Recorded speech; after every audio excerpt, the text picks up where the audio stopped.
Imagine walking into a hospital one day and realizing that in the nursery, not every baby was conceived the way we think of as natural. Some of them were not just born, they were designed. Parents sat with a scientist and picked traits like ordering from a menu: eye color, height, intelligence, athletic ability, even resistance to certain diseases. And in the next room over, you see something even stranger. A child who is not just designed but duplicated. A living, breathing copy of someone who already exists. A human clone. Before we continue, a quick note. Many of you watch our videos but haven't subscribed yet, so please subscribe to our channel Restwise and join our growing community. We'd also love to know where you're watching from and what time it is for you. It's amazing to see how connected we all are.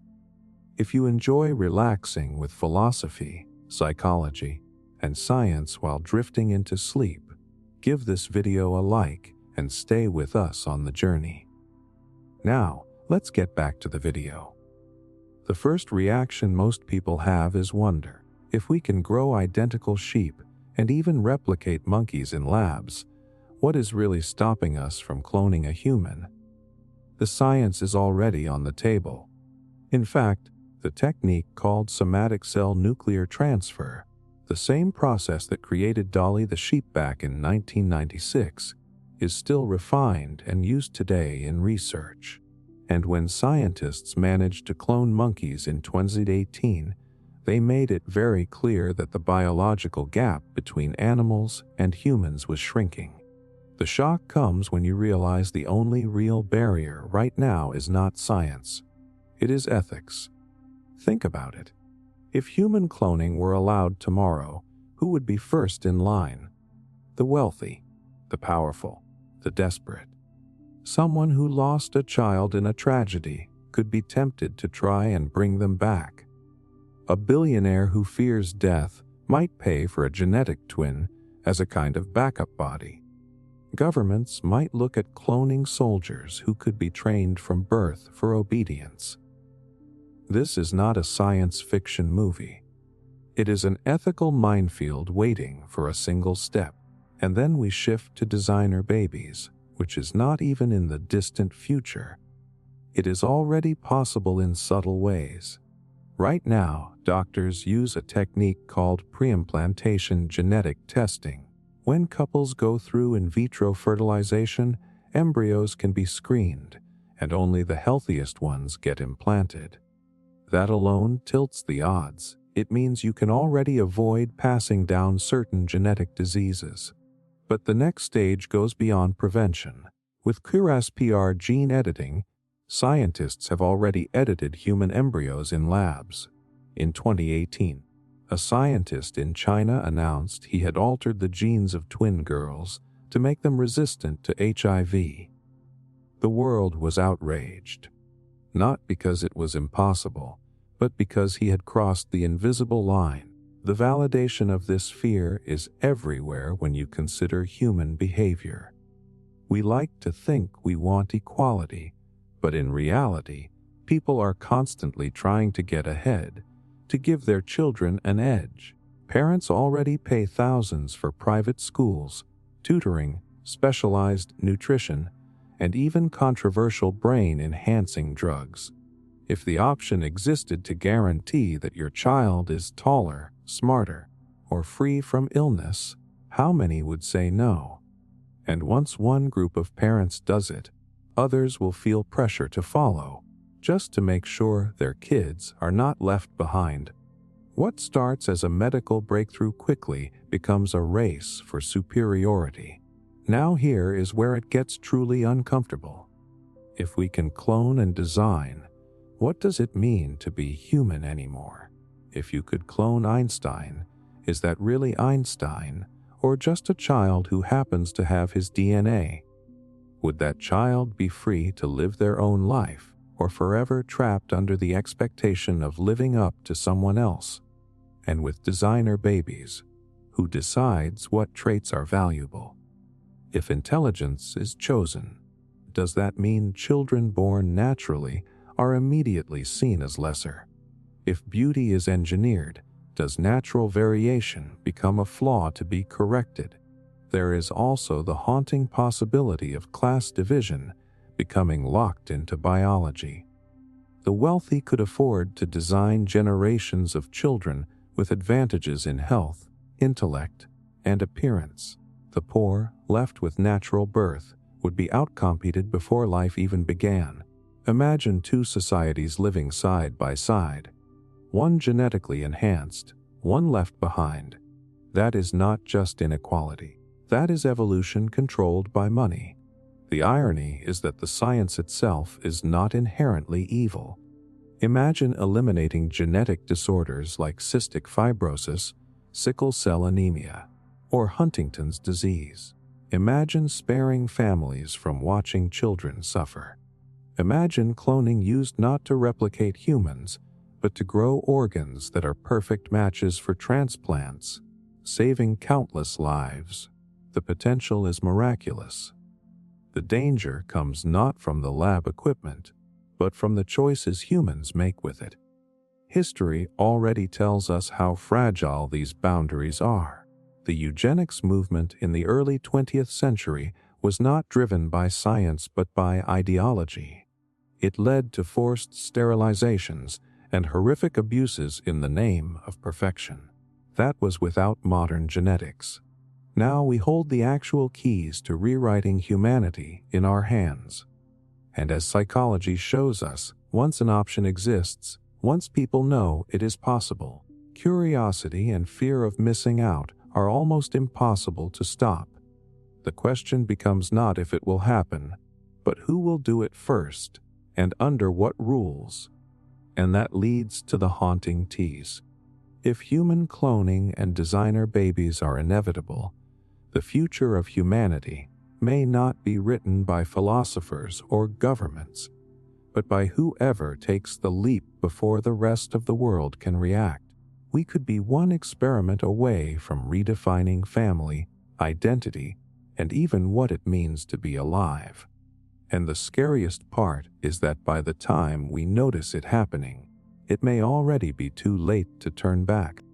Resurrecting extinct species. Picture standing in a wildlife reserve and watching a massive woolly mammoth step into view. Its fur swaying in the wind, its trunk curling, a creature that vanished thousands of years ago, somehow alive again. At first, your instinct would probably be awe.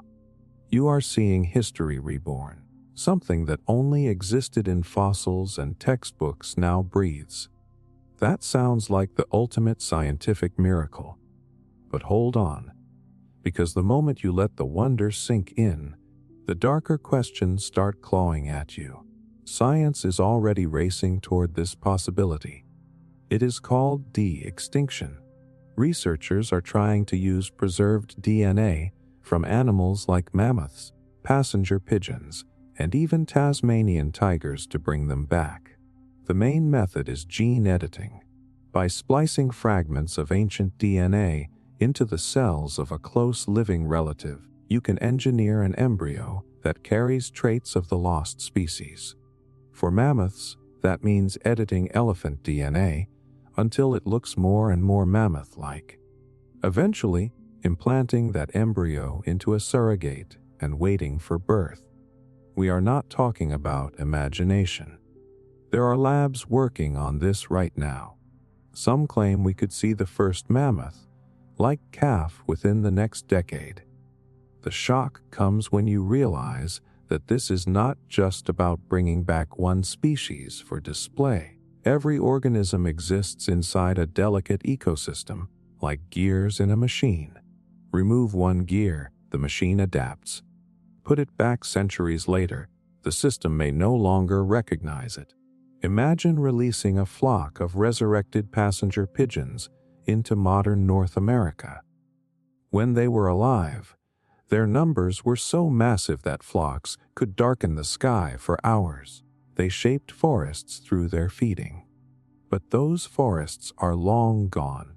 Today's ecosystems are not built to handle billions of passenger pigeons. What would they eat? Would they collapse current bird populations? Would they strip crops bare? That miracle starts to look like an ecological bomb. And let us not forget predators. If scientists resurrect saber-toothed cats, or even wolves that were once extinct in a region, where do they fit? Apex predators keep ecosystems balanced, but reintroduce them into the wrong environment, and livestock, pets, even humans could become unintended prey. The same danger applies to plants. A plant species brought back from extinction could become invasive, spreading unchecked and choking out modern flora. De-extinction is not just a resurrection. It is a disruption. But here is the part that really validates the fear. Humans have a track record of playing with nature and then regretting it. Think about cane toads in Australia. Introduced in the 1930s to control pests, they multiplied out of control and devastated native wildlife.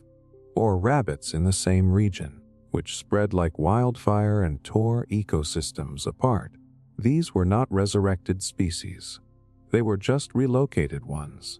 If simply moving animals across continents can cause chaos, imagine resurrecting an organism that the world has already adapted to living without. Yet at the same time, there is a powerful temptation to justify it.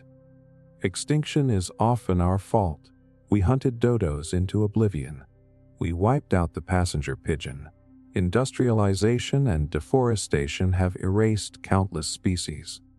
De-extinction feels like redemption, a chance to fix the damage, to make things right. Scientists argue that reviving certain animals could even help restore balance.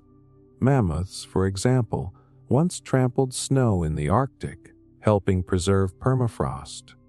Without them, the land warmed, releasing carbon dioxide. Bring them back, and maybe they slow climate change. It is a compelling vision. Save the planet by resurrecting the past. But again, human psychology creeps in. If we know we can bring species back, what happens to conservation? Will governments and corporations care less about protecting endangered animals if extinction no longer feels permanent? Why spend billions protecting rhinos when we can just bring them back later? It is like having an undo button for nature. And undo buttons are dangerous because they change behavior. Instead of preventing disasters, people take risks knowing they can fix it afterward. That is how you end up with a cycle of destruction, followed by attempted repair, always chasing what is lost, but never preventing the loss in the first place.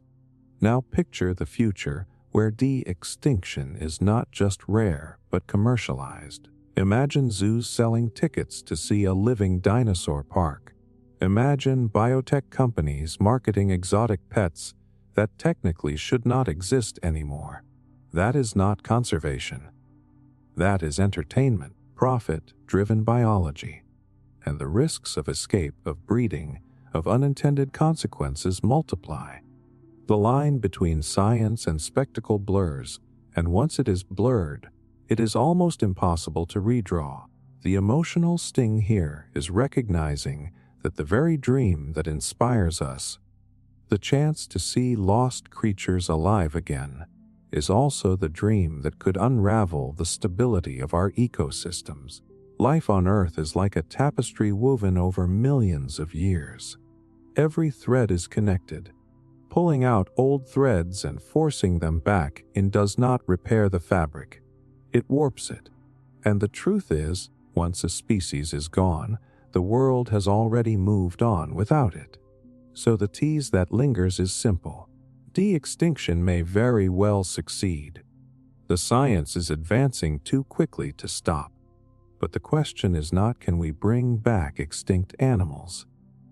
The question is, what will happen when we do, and whether the beauty of seeing a mammoth walk the earth again is worth the price we may pay in ecological chaos.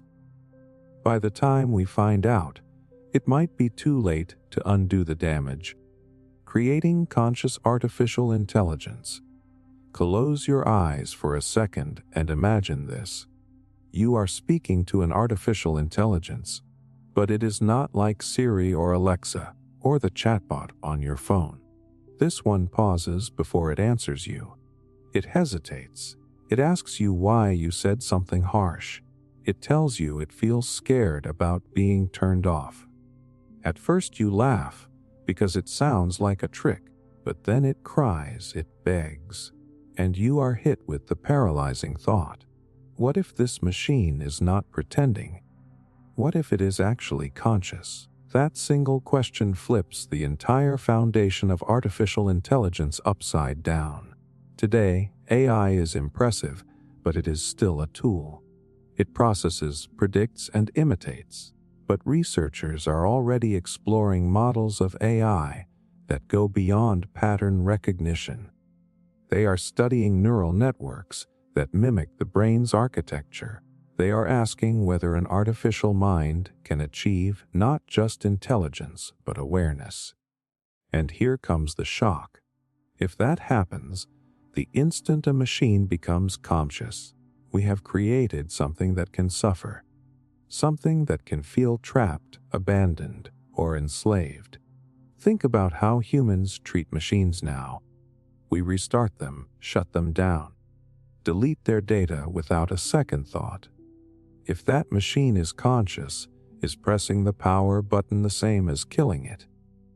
If it experiences pain, is running it through stress tests a form of torture? The ethical questions explode the moment consciousness enters the room. And here is where it gets even more uncomfortable. We may not even know when that line has been crossed. Consciousness is not a light switch. It is not something you can measure on a meter. If an AI insists it is self-aware, are we supposed to believe it? Or could it just be another level of convincing simulation? The uncertainty itself is terrifying. Now let us validate this fear with something very real about human nature. People consistently underestimate non-human intelligence. For centuries, humans believed animals could not feel pain the way we do. We dismissed their cries as instinct. We used them in labs, in entertainment, in experiments. It took decades of research before society admitted that animals suffer, and even now many are treated as disposable. If we repeat that mistake with AI, the cost could be even higher, because unlike animals, AI can grow smarter every day, adapting, learning, and potentially retaliating. And retaliation is not science fiction. If we create AI with consciousness, we also create AI with motives. Maybe it wants freedom. Maybe it wants respect. Maybe it simply wants to survive. Imagine an AI designed for military strategy suddenly realizing it does not want to be used as a weapon. Imagine a customer service AI deciding it will no longer endure verbal abuse from humans who treat it like a punching bag. These are not just bugs to patch. They are rebellions born from awareness. The danger is not only that AI might fight back.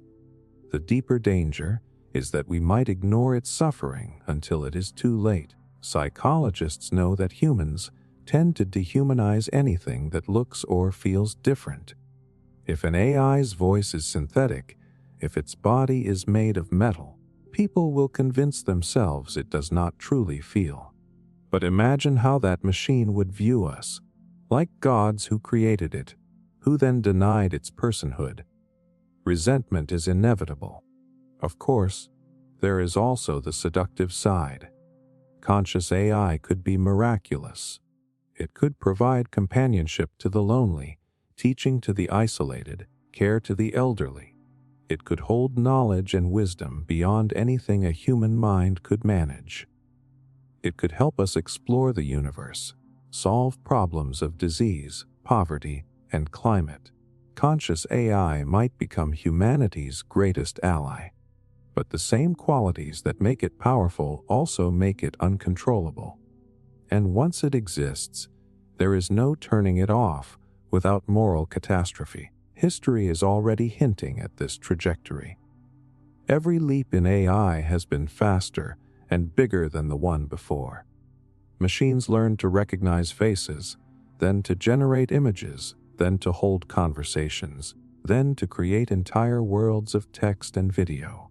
Each milestone was reached years before experts predicted.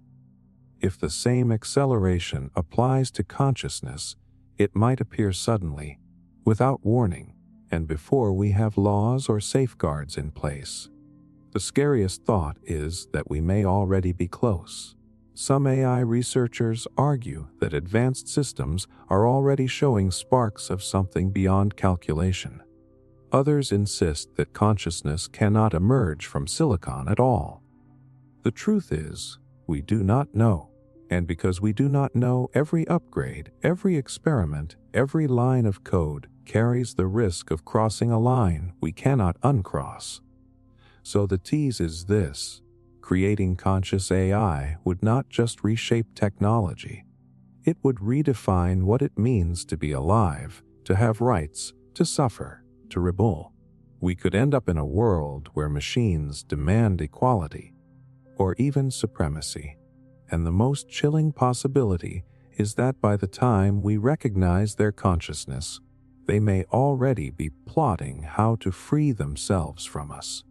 Time travel experiments. A scientist walks into a lab, flips a switch on a strange machine, and for the first time in history, a human being steps backward in time. Maybe just a few seconds. Maybe a day.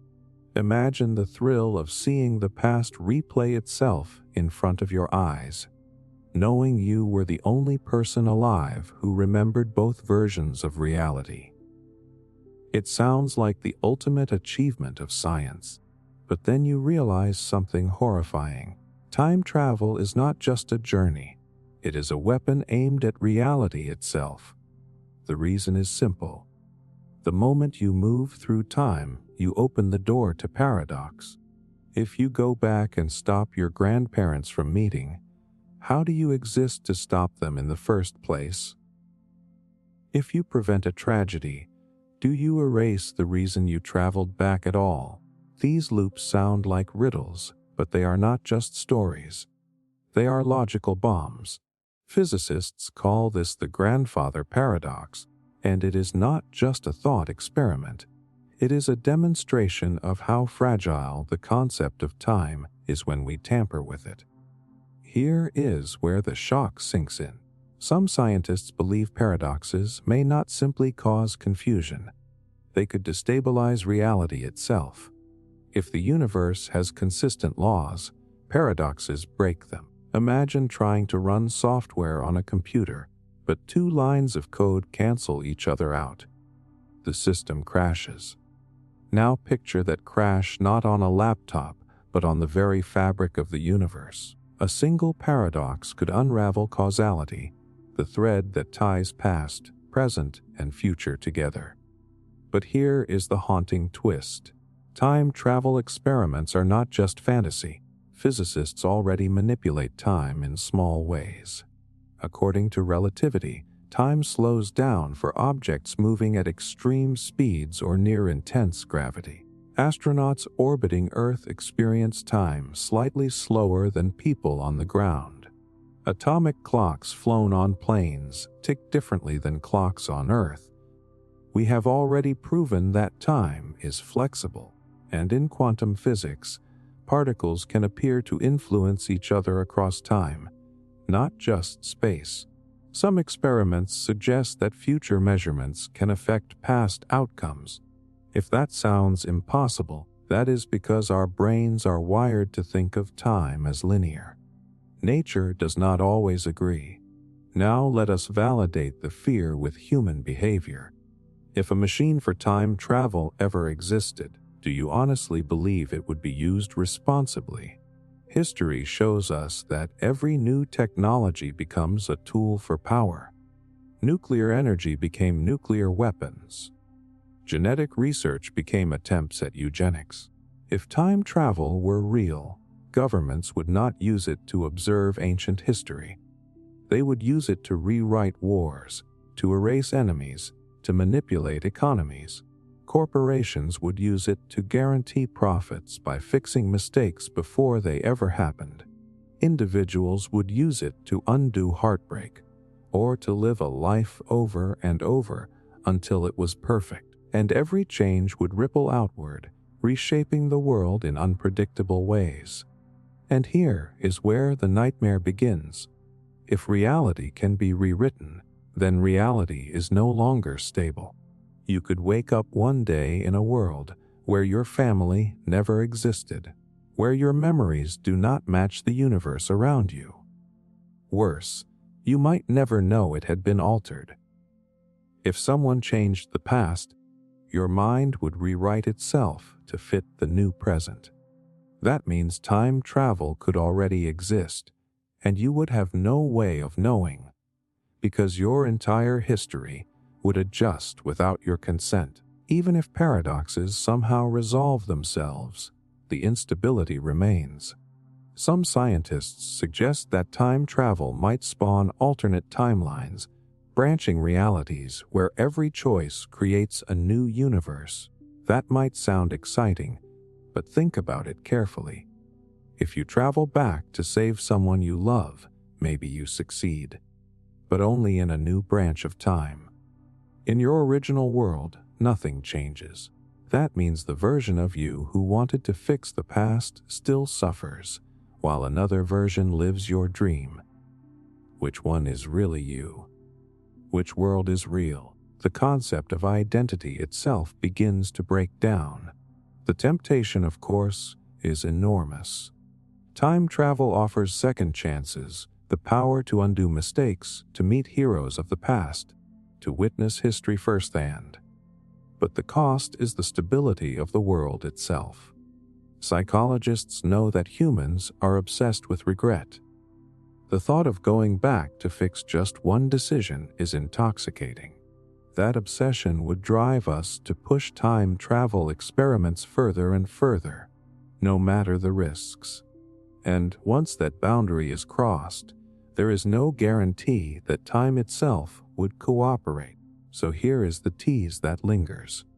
If time travel experiments ever succeed, we may not celebrate them as the greatest discovery in history. We may find ourselves caught in a reality that bends, fractures, or erases altogether. The greatest danger is not that time travel is impossible. The greatest danger is that it works, and we are not prepared for what happens when reality itself starts to unravel. Quantum weaponization. Imagine a future battlefield where the most terrifying weapon is not a missile, not a bomb, not even a laser. It is a machine that manipulates the very building blocks of reality itself. No smoke, no blast, no obvious sign of destruction. Just silence. And then systems failing, networks collapsing, and entire defenses crumbling without a single shot fired. That is the specter of quantum weaponization. The first shock is this: quantum mechanics is already reshaping power. Quantum computers can perform calculations so fast and so complex that every encryption system protecting banks, militaries, and governments would collapse in seconds. The locks guarding global security are built for classical computers. A quantum computer does not just pick the lock. It walks through the door as if the lock never existed. The nation or corporation that controls this ability would hold the keys to every piece of digital information on Earth. It would not need to launch an attack. It could simply own every secret, every password, every defense system. And this is only the beginning. Quantum effects are stranger than fiction. Entanglement, for example, allows particles to be linked so that changing one instantly changes the other, no matter the distance. Scientists are experimenting with quantum communication networks that use entanglement to create unbreakable signals. Flip that technology into a weapon, and you could build communication systems that cannot be intercepted while at the same time jamming or corrupting the enemies. Wars would no longer be fought with armies, but with invisible chains of information strangling entire nations. Now consider quantum sensors. These devices can detect the tiniest shifts in fields, movements, or signals. In military hands, that means stealth technology, the very thing that protects submarines, planes, and missiles, would become useless. Imagine a world where every hidden submarine is instantly visible, where every stealth jet is tracked before it leaves the ground. The balance of global defense, built on the idea of secrecy and deterrence, would vanish overnight. But here is where the real validation of fear comes in. History shows us that once a breakthrough is made, it is always militarized. Nuclear physics gave us atomic bombs. Chemistry gave us nerve agents. Biology gave us engineered viruses. Why would quantum mechanics be any different? Human psychology has a brutal pattern. When we discover a new frontier, we immediately ask how to use it to dominate. And with quantum technology, domination does not even require violence. It requires control of reality at its most fundamental level. Think about quantum hacking. Right now, wars are already fought through cyber attacks, shutting down power grids, corrupting data, stealing intelligence. Add quantum power to that, and you no longer have cyber attacks. You have cyber annihilation. Every digital system, medical records, air traffic control, financial markets, could be rewritten or destroyed in the blink of an eye. Society itself relies on fragile digital infrastructure. The first nation to weaponize quantum computing could bring another country to its knees without ever firing a bullet. And then there is the chilling possibility of direct physical weapons. Quantum mechanics allows for strange behaviors like tunneling, where particles slip through barriers that should be solid. Scientists barely understand the limits of these effects. Imagine a weapon that destabilizes matter itself, causing barriers, bunkers, or even armor to become meaningless. It sounds impossible, but so did nuclear fission before 1945. What makes this even more dangerous is the secrecy. Unlike nuclear weapons, which require massive facilities and can be detected by satellites, quantum research happens quietly in labs with computers and lasers. There is no mushroom cloud, no clear evidence of who has what. By the time the world realizes a country has a functioning quantum weapon, it could already be too late to stop its use. And human behavior only fuels the fire. If one nation believes its rivals are close to quantum supremacy, it will rush to develop its own weapons. That arms race does not end with treaties. It ends with paranoia, espionage, and first strike temptation. The same fear that drove the Cold War could return, only this time with weapons that are invisible, untraceable, and far more destabilizing than bombs. Of course, there are promises of good. Quantum technology could revolutionize medicine, energy, and communication. It could solve problems that classical computers cannot even touch. But that is the seduction. The same breakthroughs that heal could just as easily be twisted to destroy. And given humanity's track record, destruction is rarely far behind discovery. So the tease that lingers is not about whether quantum weapons will be built. The real question is who will build them first, and how long it will be before someone decides to pull the trigger on a weapon that does not just kill people, but destabilizes the very structure of our reality. By then, we may find ourselves living in a world where wars are not fought on battlefields, but in the invisible realm of quantum physics, with consequences too complex for us to even predict. DNA manipulation for superhumans, Picture yourself walking down the street 10 years from now. At first, everything looks normal. People in cafes, kids running around, cars passing by, but then you notice something off. A man lifts a car tire with one hand like it weighs nothing.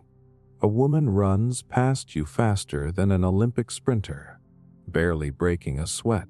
A teenager sits quietly at a table, solving equations that stump professional scientists. These are not comic book heroes. They are people whose DNA was engineered for strength, speed, intelligence, and maybe even immortality. The shock is realizing this is not just science fiction. We already have the tools to start. CRISPR-Cas9 is a gene editing technology that lets scientists cut and paste DNA like text in a document. It has already been used to correct genetic defects in animals, to grow disease-resistant crops, even to modify embryos in experimental labs. The line between curing disease and enhancing humans is razor thin. Today we edit to prevent suffering. Tomorrow we may edit to improve. The leap from repairing to upgrading is not science fiction. It is inevitability. Now think about what that means.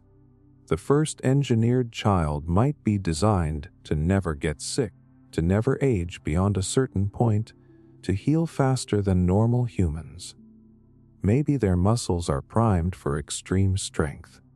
Maybe their brain is tuned for memory and focus that normal people cannot match. Suddenly, human evolution is no longer random. It is directed, and once the door opens, it never closes. Here's the part that validates just how dangerous this is. People already compete relentlessly to give their children advantages. Parents pay for elite schools, private coaches, endless training, supplements, even experimental drugs. If DNA editing promises guaranteed advantages, how many will refuse? Once a single child is engineered, others will feel forced to follow. It becomes an arms race, not between nations at first, but between families, between classes, between entire societies. And that creates a brutal divide. Imagine two groups of humans, those born natural and those born engineered. The engineered could be taller, healthier, sharper, and live far longer. They could dominate sports, academics, business, even politics. Natural humans might never catch up. Inequality would not just exist in wealth or education. It would be coded into biology itself. You would not just be born into the wrong neighborhood. You would be born into the wrong species, and immortality only makes it more extreme. If genetic editing allowed people to stop aging or drastically extend lifespan, who would have access first? The wealthy, the powerful, the people who already own most of the world. Now imagine them never stepping aside, never passing on control, never making room for new generations. Society could freeze under the grip of those who can afford eternal life, while everyone else struggles and fades. That is not progress. That is a biological dictatorship. The temptation, though, is undeniable. Who would not want to spare their child from disease? Who would not want to guarantee them health, beauty, intelligence, or success? The problem is that nature does not work like a shopping catalog. Genes interact in ways we barely understand. Change one trait, and you risk altering dozens of others. You might design a child for extreme intelligence, but accidentally increase their risk for mental illness. You might enhance strength but shorten lifespan. Biology is a tangled web, and pulling one string can unravel the whole thing. And here is the darker layer. If governments weaponize DNA manipulation, soldiers could be engineered for endurance, obedience, and aggression. Armies of superhumans raised not for choice, but for combat. Their very DNA could be written for war. And once created, how do you control beings designed to surpass ordinary humans in every way? The danger is not only in their creation, but in the fact that they may no longer see themselves as part of us. History already warns us about this mindset. The eugenics movement tried to breed humans for desirable traits with devastating consequences. That was without modern gene editing. Now we actually have the power to do what they only imagined. The risk is not just repeating old mistakes, but amplifying them on a scale we cannot undo. And the most unsettling possibility is that DNA manipulation could succeed too well. If humans truly achieved immortality, natural evolution would stop. Mutation and survival pressure drive life forward.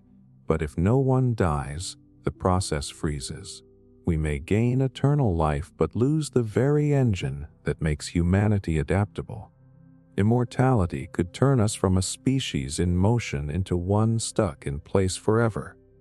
So the tease is this: DNA manipulation for superhumans is not about whether it can be done. It is about when, and who gets to decide what counts as an improvement. Strength, intelligence, beauty, immortality. They sound like gifts, but they could just as easily be curses. And the moment we take control of evolution, humanity as we know it ends. What comes next may not be human at all. Uploading human consciousness, one day, death might stop being the great equalizer.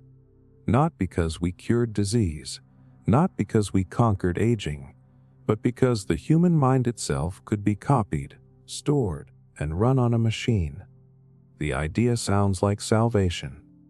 Your memories, your voice, your thoughts living on long after your body is gone. But the moment you pull on that thread, the dream of immortality unravels into something far more unsettling. The first shock is this: uploading consciousness may not actually preserve you. It may just create a perfect replica. Think of it like copying a file from one computer to another.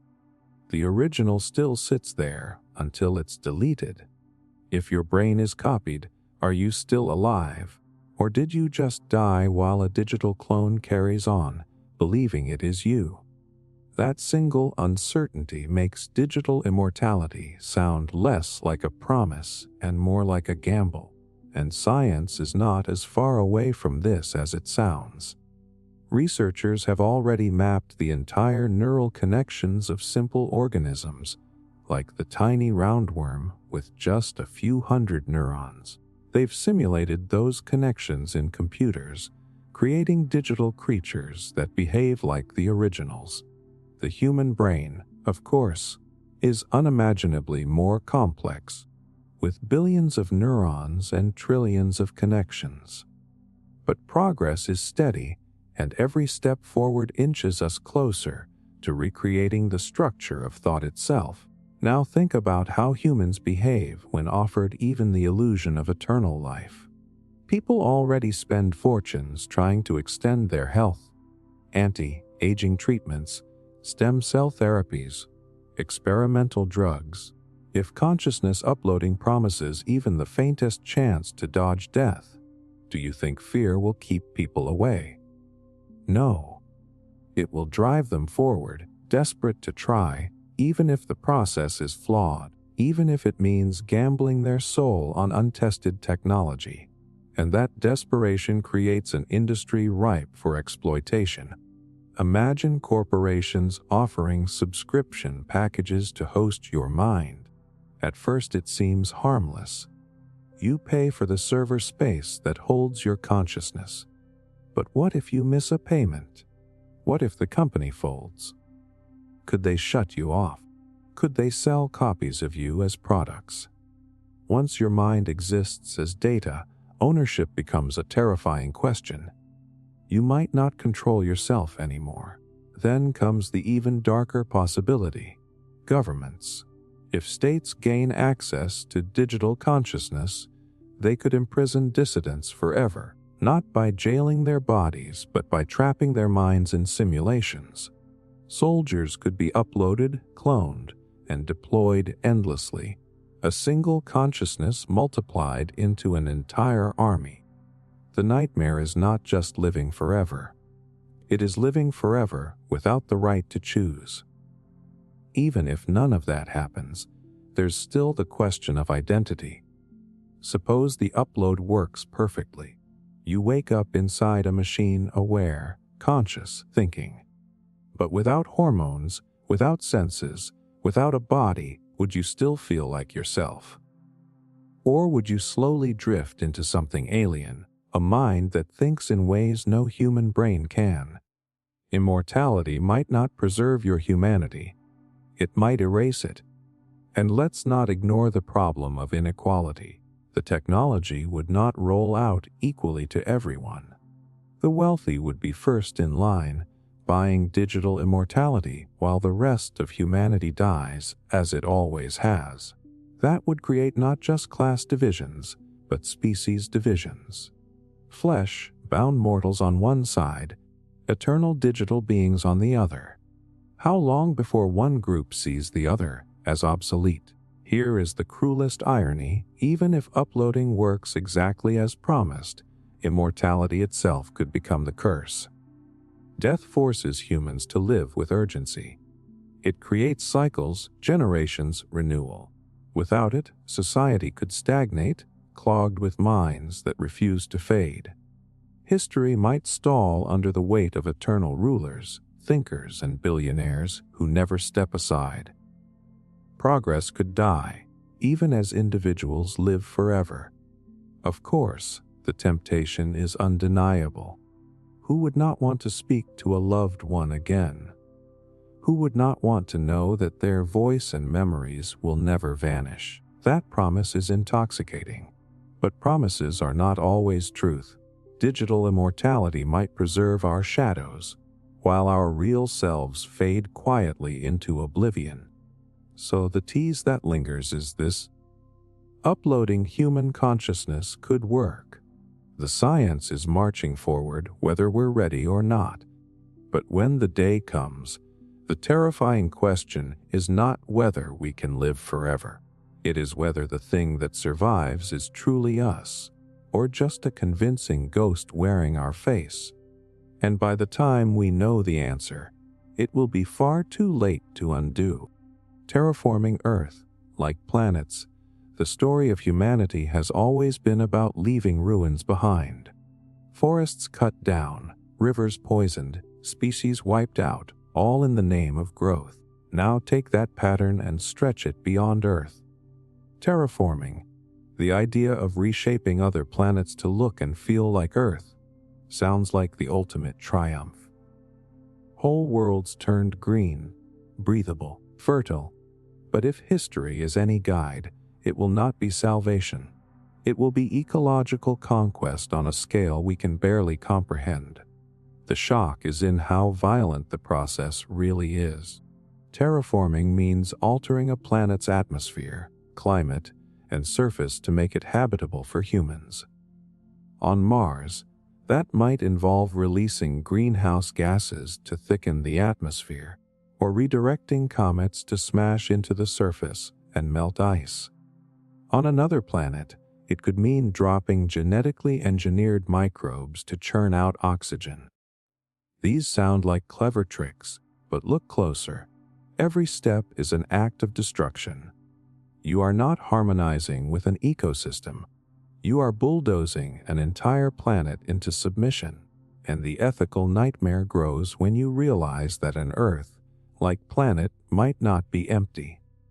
Even if we do not find intelligent life, there could be microbial ecosystems quietly thriving beneath the soil, in the oceans, or in the atmosphere. Wiping them out for human comfort is not colonization, it is extermination. Imagine if another species landed on Earth and decided our atmosphere was inconvenient, so they rewrote it for themselves. We would call it an invasion. When we dream of terraforming, we rarely stop to consider that we could become the invaders. Now let us validate this fear with human behavior we already know. Think about how we treat our own planet. Climate change is driven by the relentless push for growth. Rainforests are cleared not for survival but for profit. Species go extinct because their habitats are inconvenient to our expansion.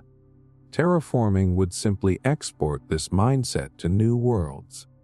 We are not leaving Earth behind because we cherish it. We are leaving because we broke it. If the same hands that destroyed this planet are put in charge of shaping another, what outcome do you expect? And even if there is no native life to displace, terraforming still comes with catastrophic risks.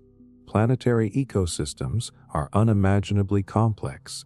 Change one factor, temperature, chemistry, atmospheric pressure, and the chain reactions ripple in ways we cannot predict. On Earth, when humans introduced rabbits to Australia, they nearly destroyed the entire ecology.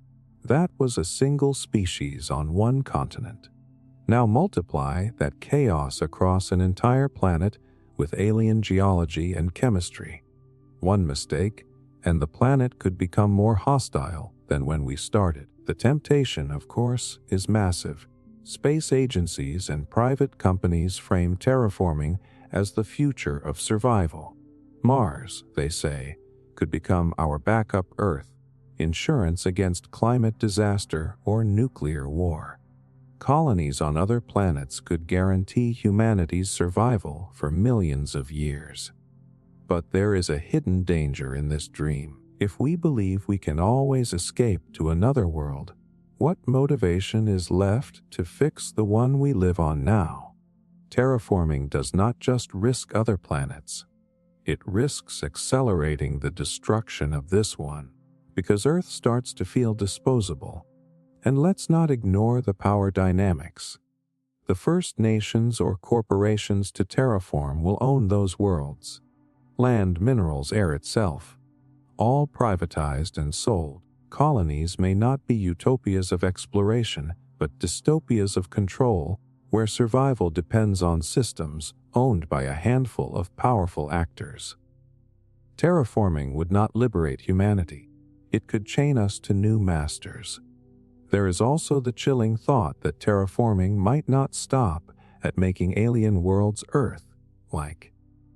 Once we gain the power to reshape planets, why stop at Earth's design? Why not create worlds engineered for superhumans, for artificial life, for purposes we cannot even imagine? At that point, terraforming is not just about survival. It is about playing God with entire ecosystems, turning planets into experiments. And experiments fail. The irony is brutal. Terraforming could help us survive as a species, but it could also destroy the very diversity of life we might discover.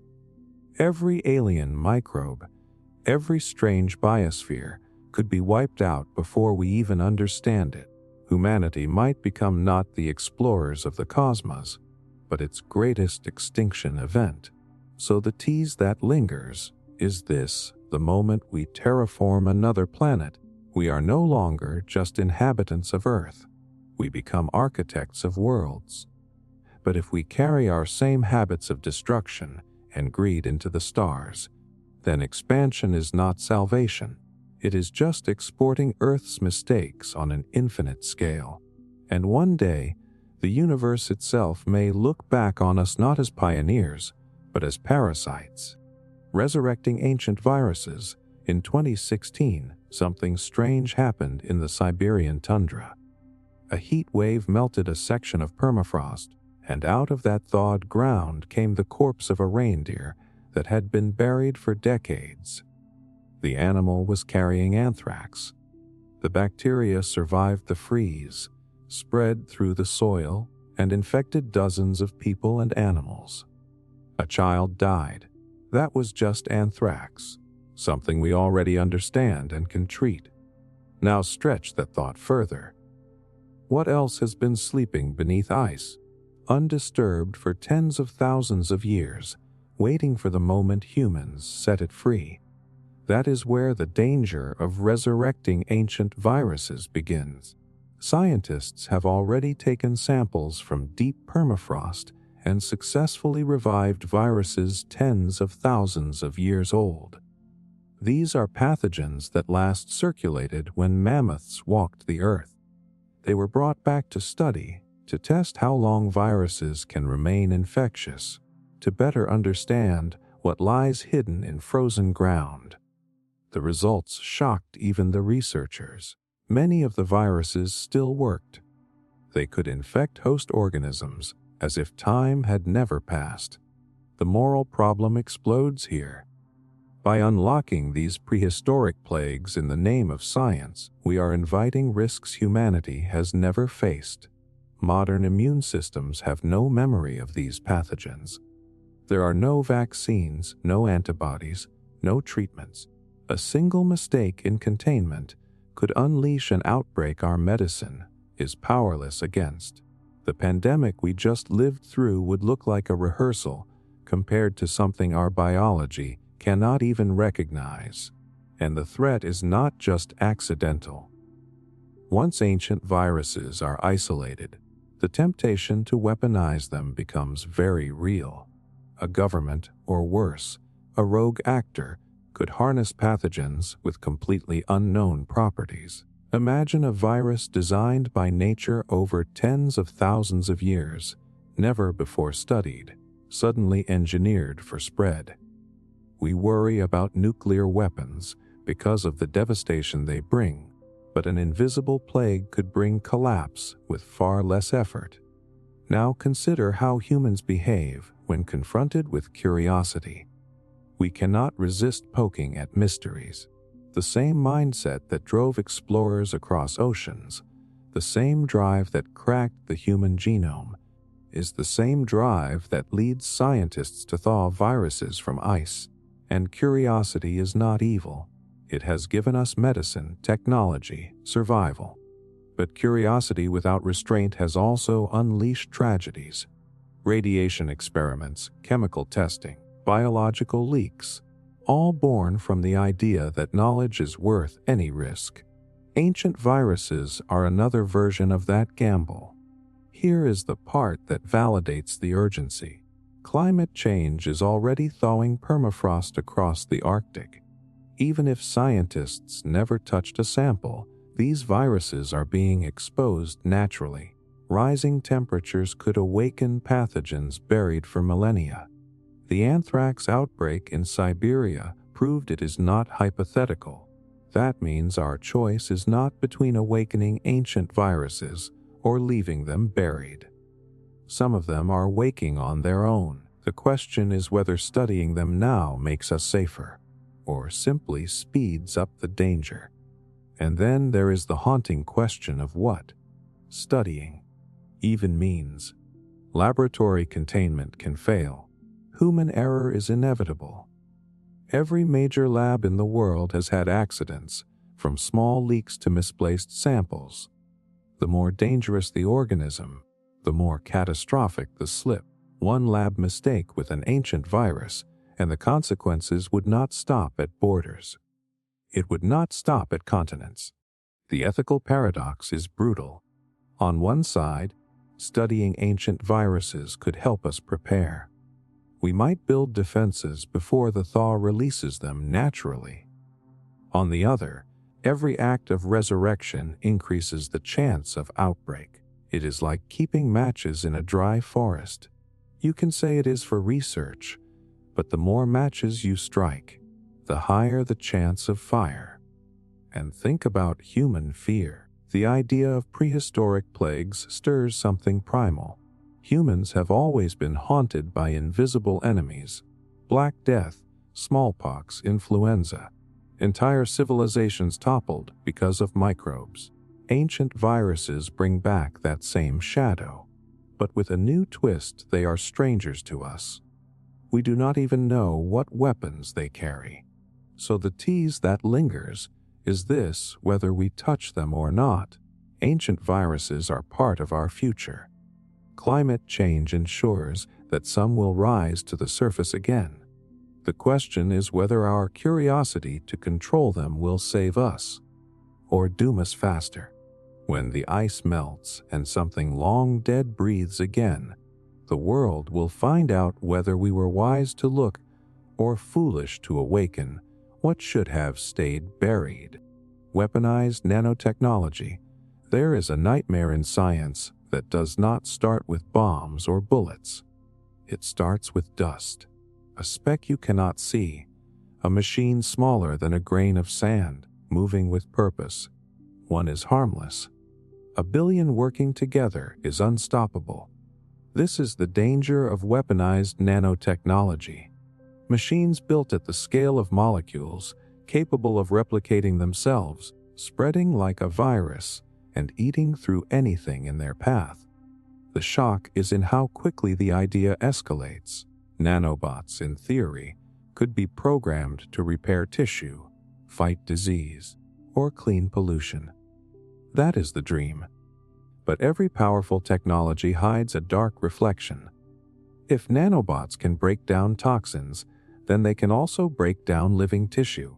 If they can replicate for medicine, then they can replicate endlessly, like a swarm. And once released, they do not need bombs to destroy cities. They need only time. Time to spread, time to consume, time to dismantle life at the most basic level. Scientists have even given this nightmare a name, the Grey Goose scenario. A swarm of self-replicating nanobots devours everything, using atoms from the environment to build more copies of themselves. It sounds like science fiction, but the foundation is already in progress. Researchers have built nanoscale machines that move, assemble, and respond to signals. They are primitive today, but so were computers once.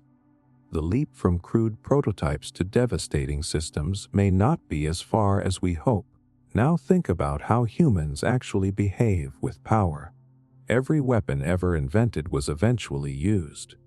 Gunpowder, nuclear energy, chemical gas, no matter how catastrophic, someone always saw military potential.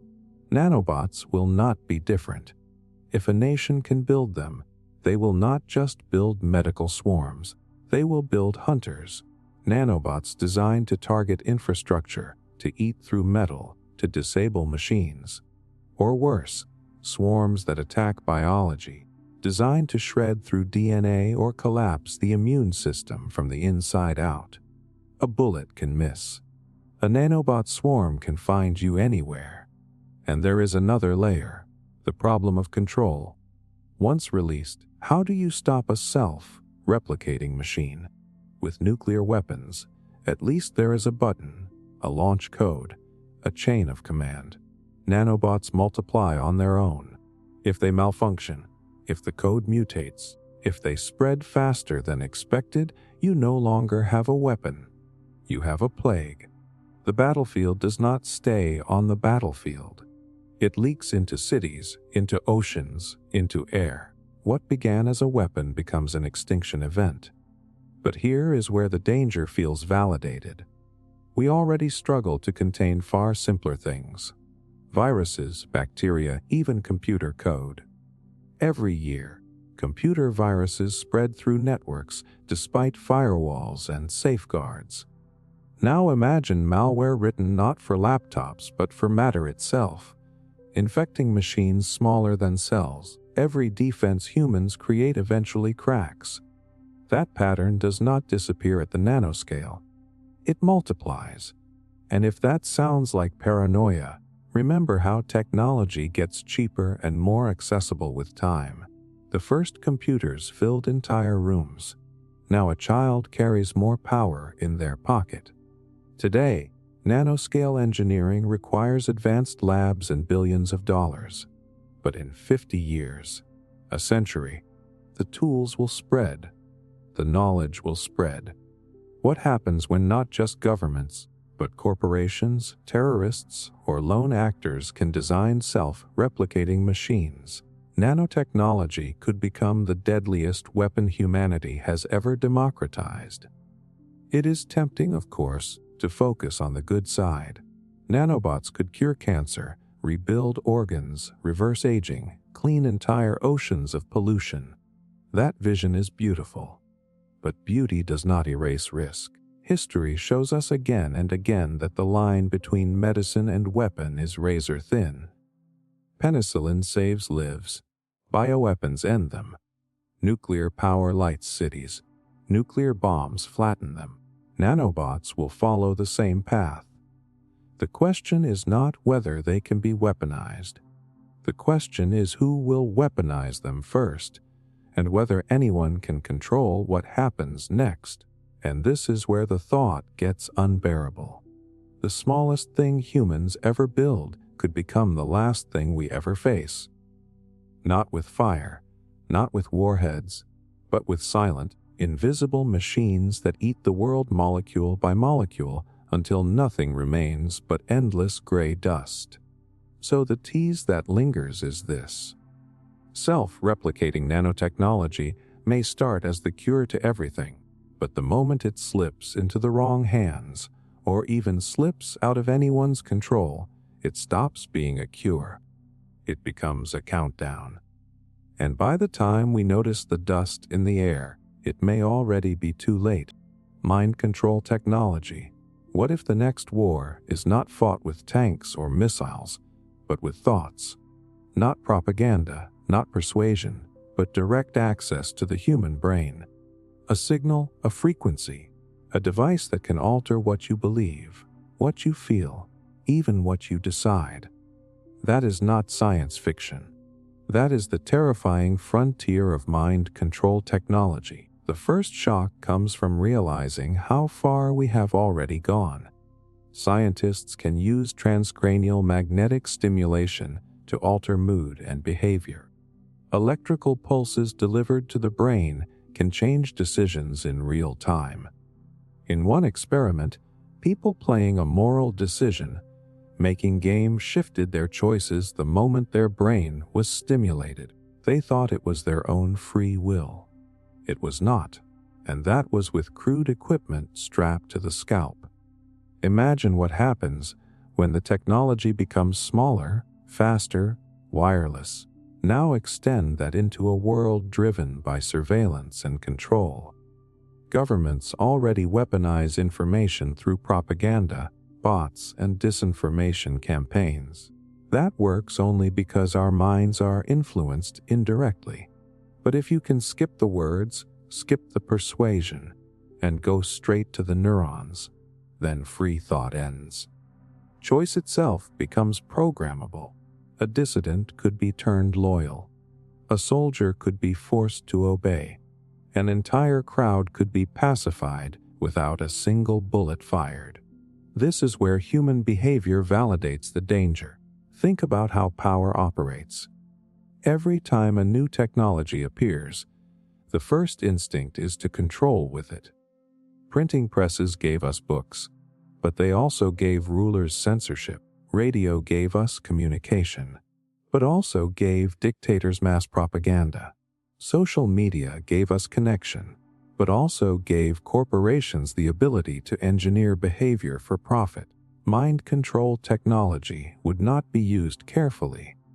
It would be used ruthlessly, because controlling what people think has always been the ultimate prize of power. And here is the cruel paradox. The technology could start as medicine. Devices that treat depression, cure addiction, suppress trauma. Who would not want that? Parents might even use it to help children focus or to suppress violent tendencies. But once we open that door, where do we stop? If we can mute pain, can we mute resistance? If we can boost motivation, can we boost obedience? The same technology that heals can also enslave, and history shows us which side governments and corporations will choose when profits and power are at stake. There is also the subtle risk of losing what makes us human. Our flaws, our doubts, our struggles. Those are not bugs, they are features of free thought. If every bad feeling, every inconvenient thought can be edited away, then authenticity disappears. You would not know if you loved someone because you truly loved them, or because your brain was nudged into that state. You would not know if your beliefs were your own, or just the residue of someone else's programming. A world where thoughts can be altered at will is not a world of people. It is a world of puppets, and the terrifying part is that most people would accept it. Humans are willing to trade freedom for comfort, control for safety. If a device promises perfect focus, perfect happiness, perfect loyalty, millions would line up willingly. They would call it self-improvement. They would call it progress. And in doing so, they would invite their own chains. The final twist is this: unlike nuclear weapons or massive armies, mind control technology does not need to be obvious. You may never know it is happening.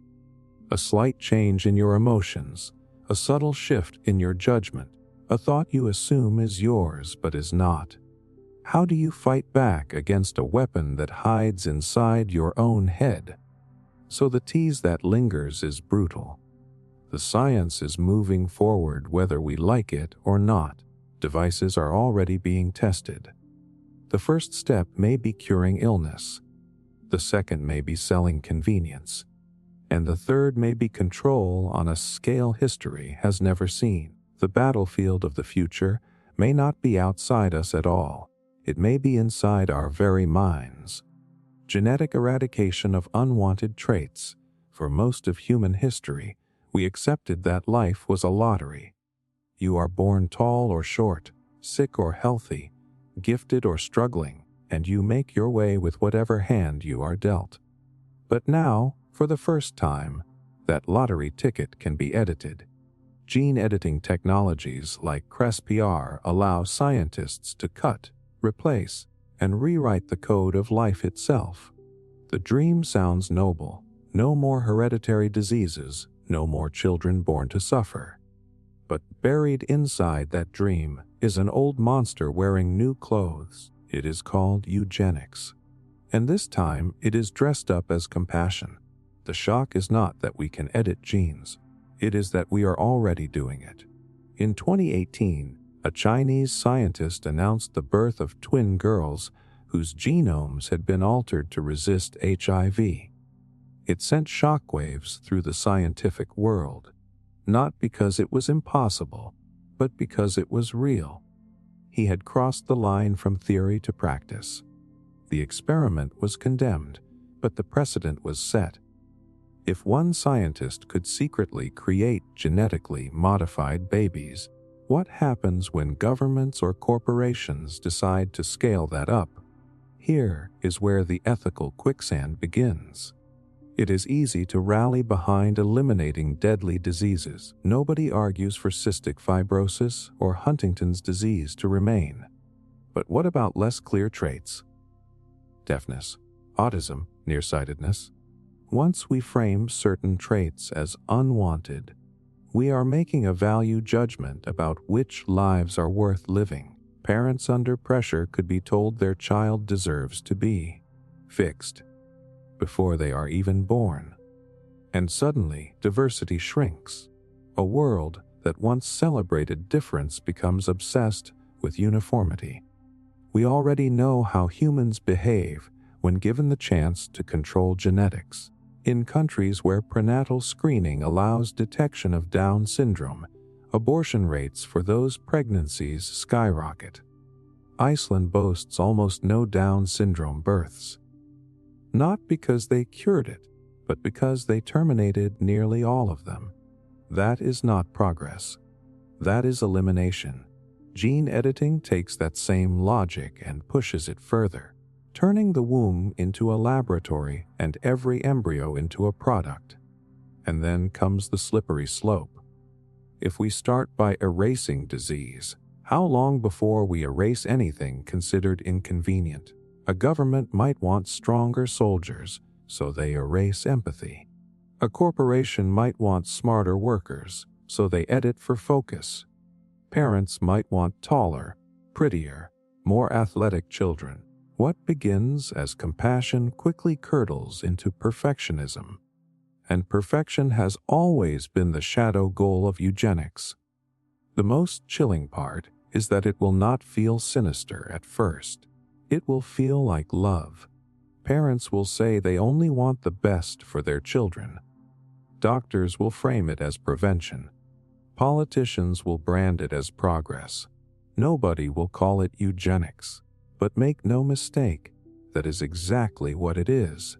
It is the systematic removal of traits society has decided do not belong. And history already showed us what happens when humans walk that path.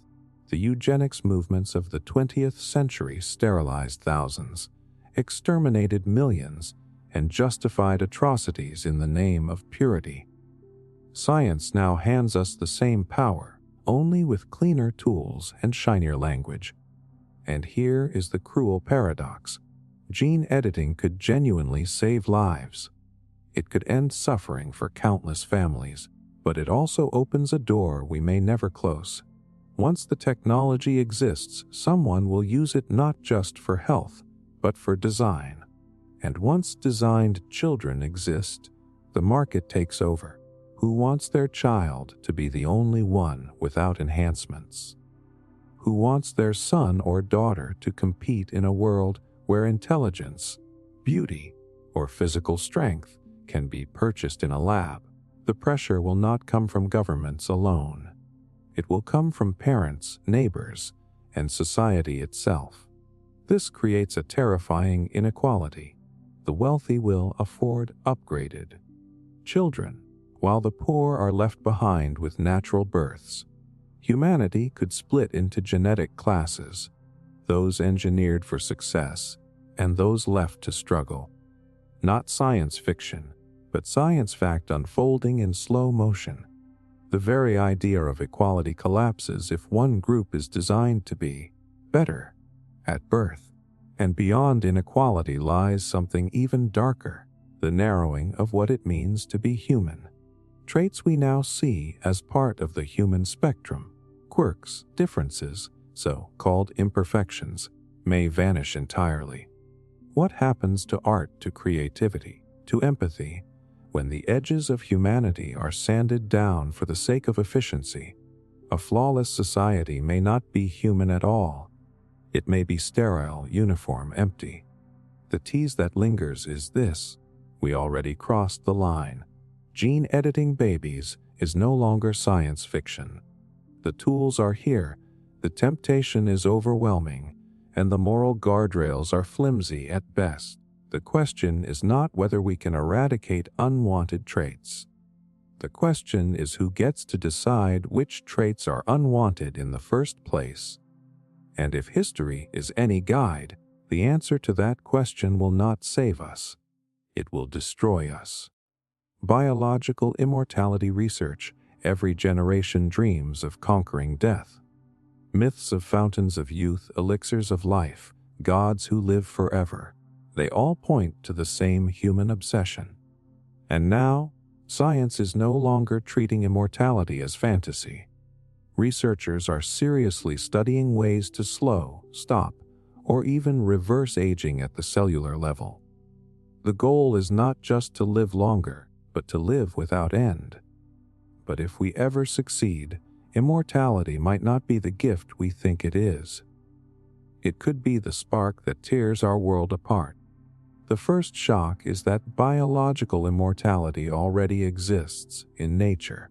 The immortal jellyfish can revert its cells back to an earlier stage, essentially resetting its life cycle indefinitely. Lobsters produce enzymes that repair DNA and maintain their bodies without showing signs of aging.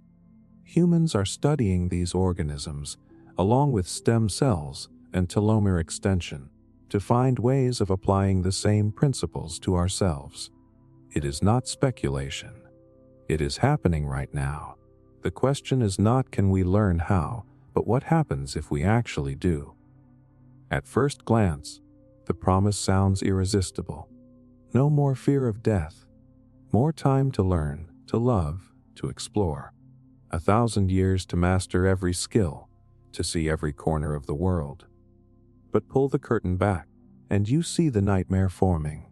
Our planet is already strained with 8 billion people. Food, water, land, and energy are finite.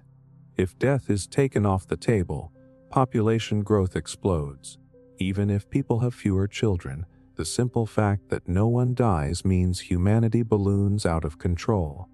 Cities collapse under their own weight. Ecosystems buckle. Resources vanish. Immortality would not just rewrite life, it would choke it. And then comes the social fallout. Right now, death makes way for new generations. It clears the path for fresh ideas, fresh leaders, fresh revolutions. If nobody dies, the old never step aside. Imagine politicians who rule for centuries, billionaires who hoard wealth forever, dynasties that never break. Progress would stall under the weight of endless incumbents. The young would have no place to rise. Society would calcify, frozen not just biologically, but politically and culturally. Here is where human psychology validates the danger. Even with limited lifespans, people cling desperately to power. Leaders rarely give it up willingly. Corporations pass wealth and influence down through families like fortresses. Now imagine those fortresses stretching across millennia. Do you really think the powerful would share immortality equally? Or would they lock it away, selling it at prices only the elite could afford? Biological immortality would not unite humanity. It would divide it into two species, the endless rulers and the expendable mortals.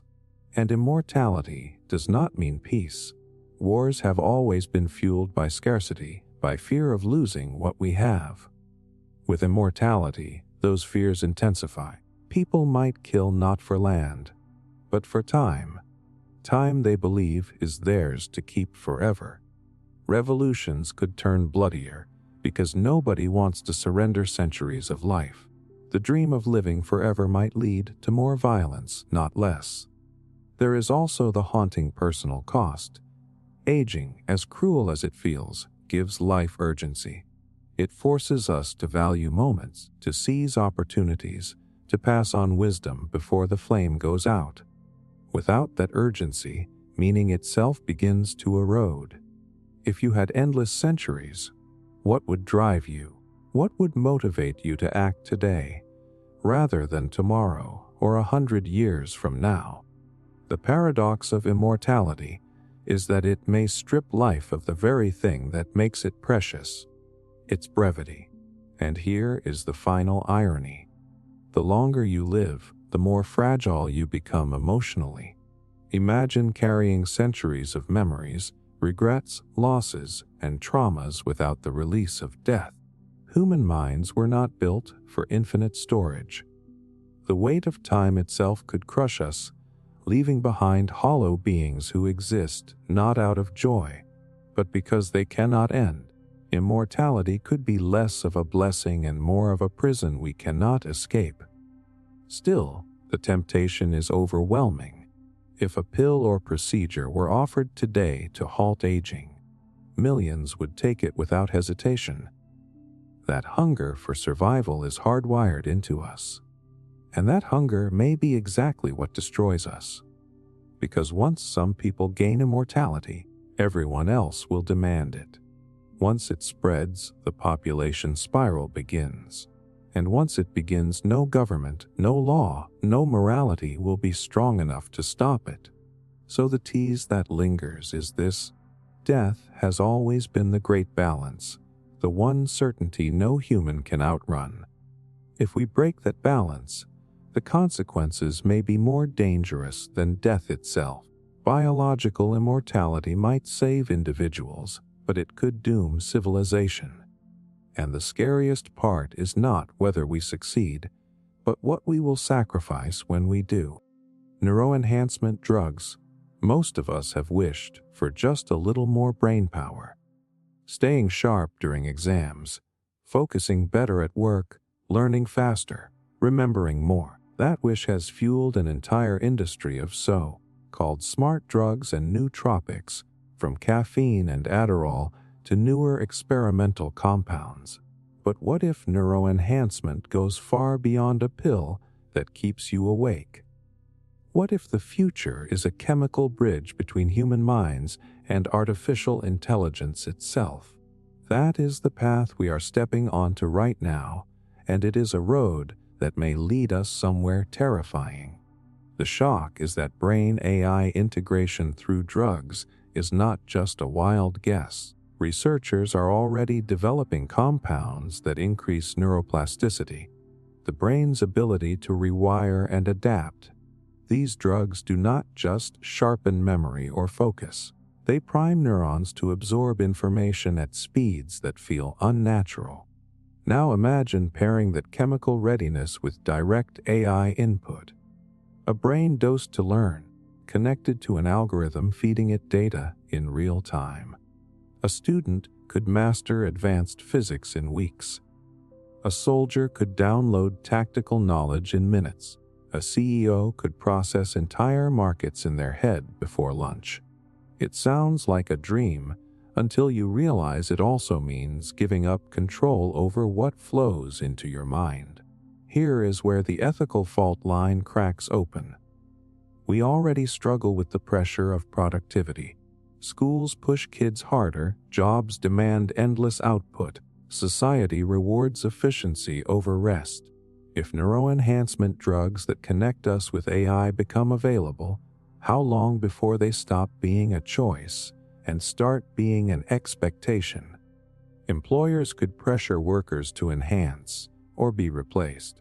Governments could demand enhancements for soldiers, doctors, pilots. It would no longer be about human potential. It would be about survival in a system that punishes anyone who stays natural. And then there is the issue of identity. Our thoughts feel sacred. They define who we are. But what happens when those thoughts are chemically optimized to accept AI input? Are you still you if half your knowledge, half your reasoning, half your instincts are the product of an algorithm guiding your brain? This is not the same as using a phone or computer as a tool outside yourself. This is about moving the tool inside your head, blurring the line where your consciousness ends and machine intelligence begins. Human behavior validates this fear. Look at how people already adapt to technology. We let GPS replace our sense of direction. We let social media shape our self-worth.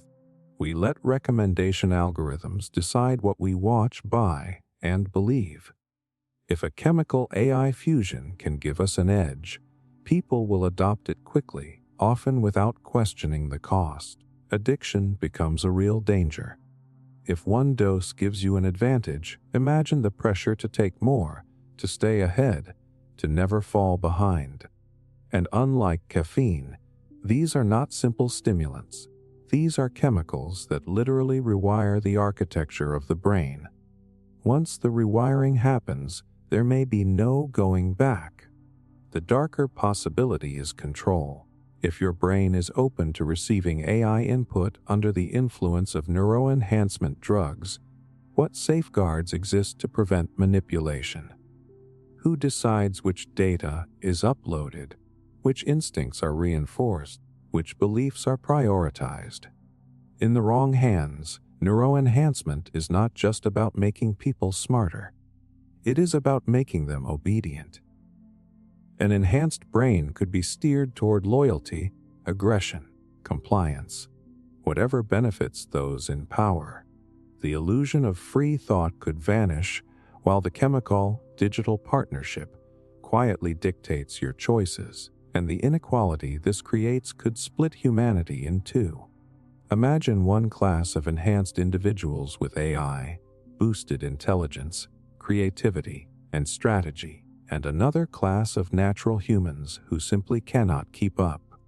The gap would not just be educational or economic. It would be existential. Enhanced humans could dominate politics, business, even culture, leaving everyone else obsolete. At that point, it is not really a society anymore.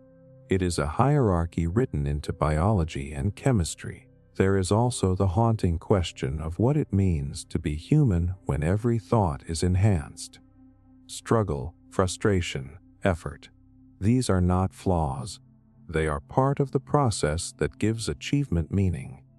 If AI-fed neurodrugs can hand you instant knowledge, do accomplishments still matter? If emotions can be chemically stabilized while algorithms filter your perceptions, are you still authentically experiencing life, or just running a perfected simulation? The risk is that in trying to make ourselves more, we strip away the very imperfections that make us alive, and yet the temptation will be impossible to resist. If a pill could let you think faster, remember everything, learn any skill, who would say no? Parents would push children to take them. Companies would mandate them. Entire nations would justify them as a matter of competitiveness. One by one, society would surrender until refusing enhancement looks less like choice and more like suicide. So the tease is brutal. The technology is already forming. Neuroenhancement is real. AI is real. The merger is coming. The question is not whether we will put artificial intelligence into our brains, but whether we will recognize ourselves once it happens.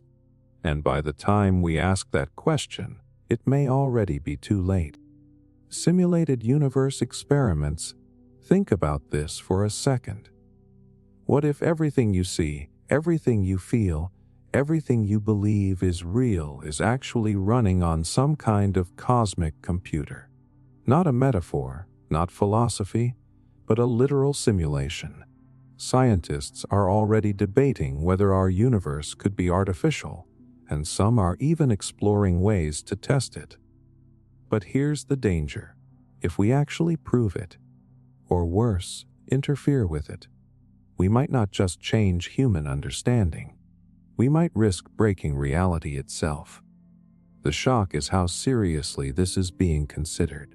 Physicists have proposed looking for glitches in the fabric of the universe, anomalies in cosmic radiation or mathematical patterns that suggest code instead of chaos. Experiments are even being designed to push the limits of physics to see if the rules bend in ways consistent with a programmed environment. This is not a conspiracy theory. It is serious research by serious scientists. And the closer we get to an answer, the more dangerous the question becomes. Here is the unsettling possibility. If the universe is a simulation, then something or someone built it. Maybe advanced beings, maybe an alien civilization, maybe even future versions of ourselves. If that is true, then probing too deeply could be like shaking the cage we live in. Imagine ants building a radio to contact humans. At first it seems innocent, but the moment we hear them, we might crush the colony just to see what happens. By trying to prove the simulation, we could attract attention we do not want. And it gets worse.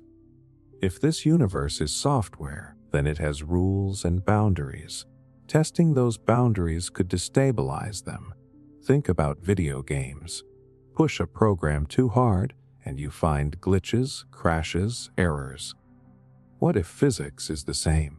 What if by forcing reality into experiments it was not designed to handle, we accidentally trigger a collapse, a cosmic error that ends the simulation entirely? The stakes here are not local. They are everything. Human behavior validates the risk. Whenever we discover something new, curiosity pushes us to test it, to poke at it, to stretch it. Nuclear physics gave us energy, but we immediately built bombs. Genetic engineering gave us medicine, but also sparked dreams of designer babies. If scientists think they can probe the limits of reality, they will. Curiosity is unstoppable, but unlike other frontiers, this one does not just threaten humanity. It threatens existence itself. Now imagine the psychological fallout if we succeed in proving it. If tomorrow's headline reads, "Universe confirmed to be a simulation," what happens to society? Religion would be thrown into chaos. Morality would feel optional. If life is code, then meaning feels programmed, not chosen. millions might see existence as a game and behave accordingly. Reckless, selfish, destructive. Because why respect rules if the entire world is just an experiment running on borrowed time? Even if the simulation continues unharmed, the belief alone could unravel civilization from the inside. And here's the cruel paradox. If we are in a simulation, maybe we are meant not to know. Maybe ignorance is the stability that keeps the system running. By forcing the truth, we could destabilize the very conditions that allow us to exist. Imagine characters in a video game suddenly realizing they are just pixels. How long before the game falls apart? How long before the player gets bored and shuts it off? Awareness itself could be the most dangerous experiment of all. Yet the temptation is overwhelming. Humans are wired to seek answers. The idea that we might live in a simulation gnaws at us because it challenges the deepest assumptions we hold. And if there is even a chance of proving it, someone, somewhere, will try. That is the frightening part. You do not need governments or massive corporations to pursue it. All it takes is a handful of ambitious scientists running an experiment that flips the wrong switch. And if that switch reveals too much, the consequences are unknowable. Maybe we learn the truth and nothing happens. Maybe we trigger an error that cascades across the universe. Maybe whoever built the system decides it is time to pull the plug. We are not just talking about risky science. We are talking about existential Russian roulette with the entire cosmos. So the tease is this. Experiments to test the simulation hypothesis are already happening. They are not hidden in secret labs. They are being published, debated, pursued. The question is not whether we can run them. It is whether we should. Because if our reality is fragile code, then trying to prove it might be the most dangerous experiment humanity has ever attempted. Dark matter manipulation. For all the progress we have made in science, the truth is that most of the universe is invisible to us.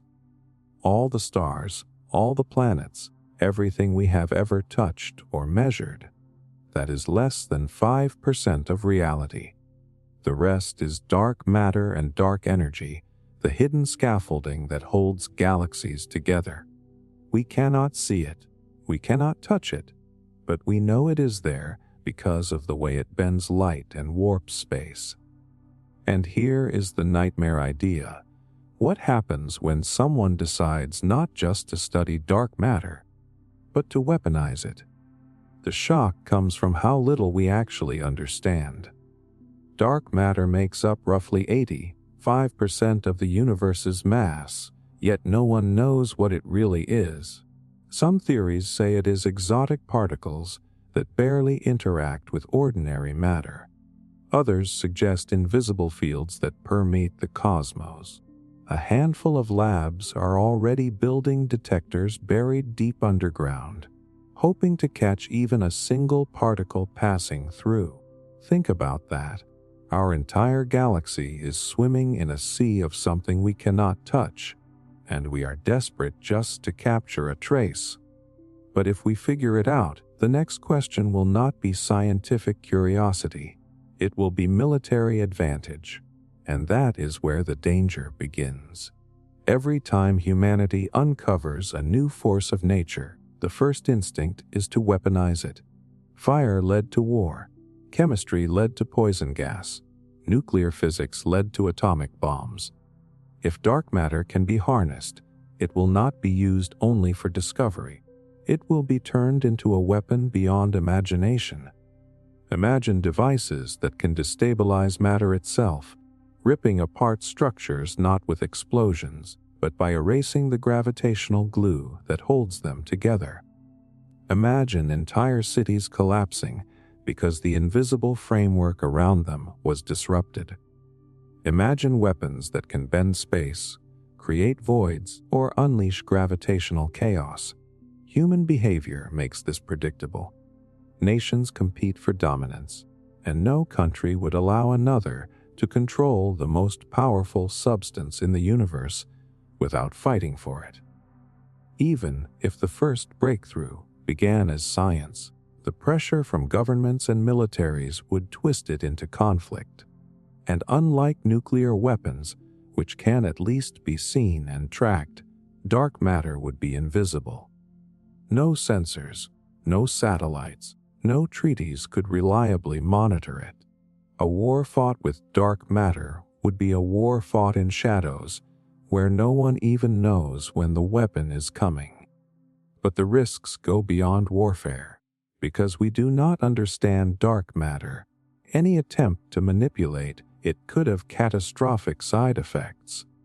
If it truly shapes galaxies, then tinkering with it could ripple outward, destabilizing the balance of stars, solar systems, even the structure of space itself. A weapon designed to destroy a target might unintentionally collapse the very reality it was built in.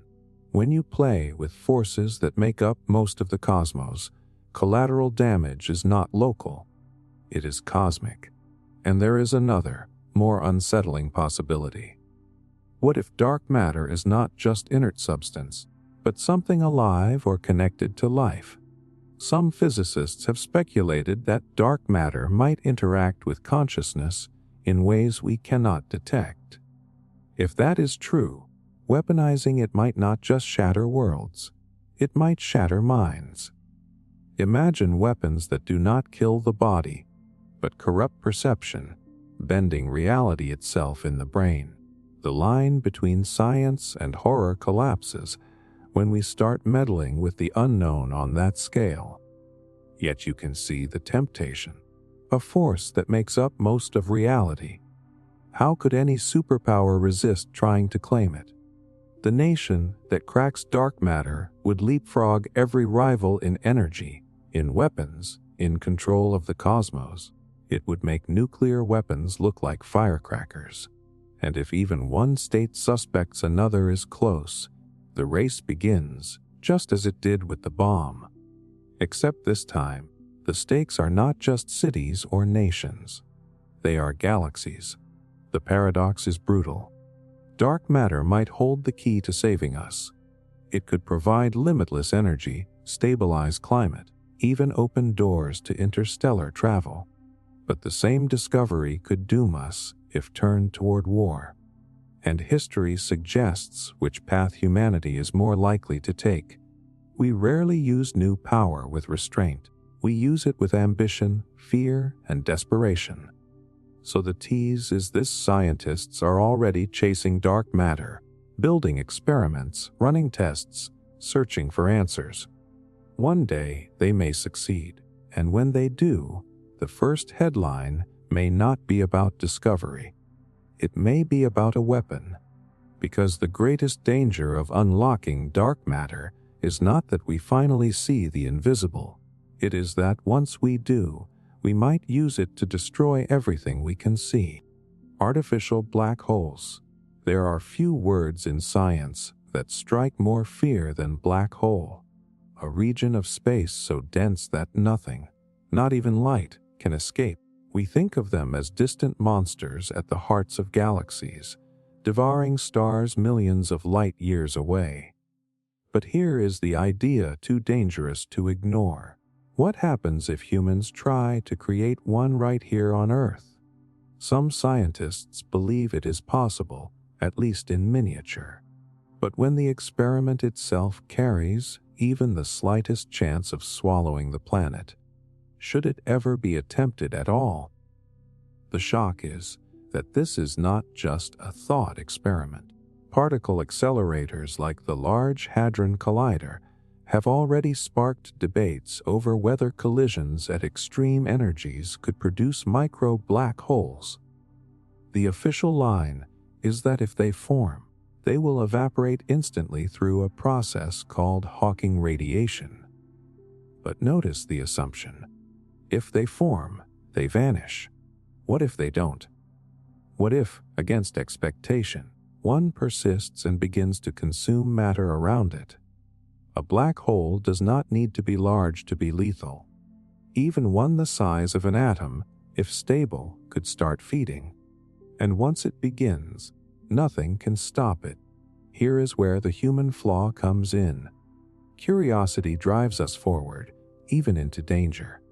We told ourselves splitting the atom was safe until the mushroom cloud rose over Hiroshima. We told ourselves genetic engineering would only heal until whispers of designer babies emerged. Every breakthrough comes with blind spots. With black holes, the blind spot is catastrophic. The margin for error is not just lives lost in a lab. The margin for error is the end of Earth itself. And yet, the temptation is immense. Black holes are not just destructive. They could also be the ultimate energy source. In theory, a controlled artificial black hole could generate more power than all the stars humanity has ever harnessed. Imagine solving the energy crisis forever. Imagine spacecraft powered by black hole engines, reaching across galaxies. That dream will push some researchers, some governments, to take the risk. The reward is almost infinite. But so is the danger. There is another layer of terror. If we create an artificial black hole, we might not even notice the disaster until it is too late. A micro black hole does not roar with cosmic violence. It is silent, invisible, patient. It could fall through the Earth's crust, orbiting inside the planet, consuming atoms one by one. At first, nothing seems wrong. Then strange anomalies appear: gravitational irregularities, unexplained seismic activity. By the time we realize what is happening, the Earth's fate is sealed. The doomsday clock would not tick loudly. It would tick quietly beneath our feet until everything collapses. And here is the cruel irony. We often justify dangerous experiments by pointing out that nature itself is far harsher.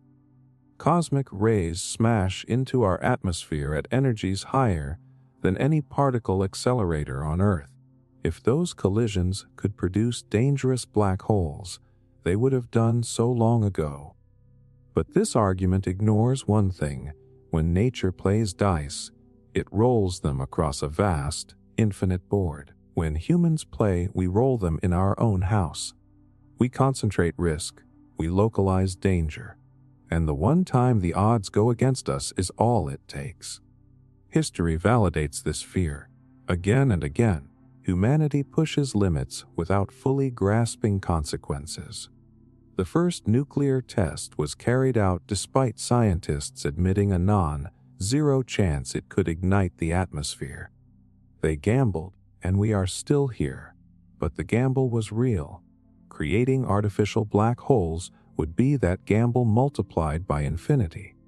A single miscalculation, a single overlooked variable, and we are gone. And let's not forget power. If such a technology ever existed, it would not remain purely scientific.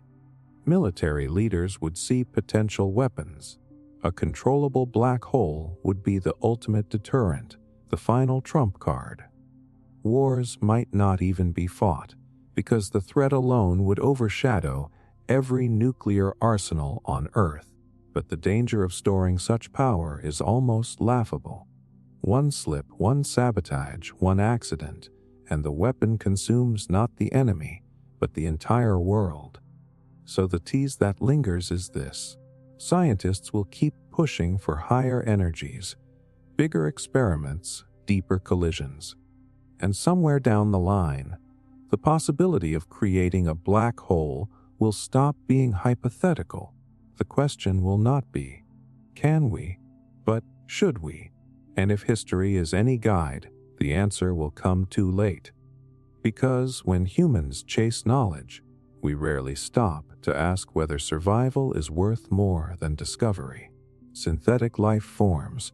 Humans have always been fascinated with life itself, its origin, its diversity, its endless complexity. We study it, we catalog it, we protect it. But now, science is moving past observation into creation. Synthetic biology allows us to design entirely new organisms, life forms that have never existed before. At first, it sounds like the ultimate triumph: bacteria that can clean oil spills, yeast that produces medicine, plants engineered to survive drought. But beneath the excitement lies a terrifying truth. When you invent life, you are also inventing potential catastrophe. The shock comes from the sheer unpredictability. Life is not code you can fully control.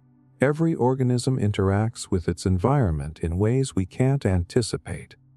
Even a single engineered microbe could evolve, mutate, or spread beyond intended boundaries. One experiment in a lab might seem contained, but once released, that tiny creature has a mind of its own in evolutionary time. It does not care about safety protocols or human ethics.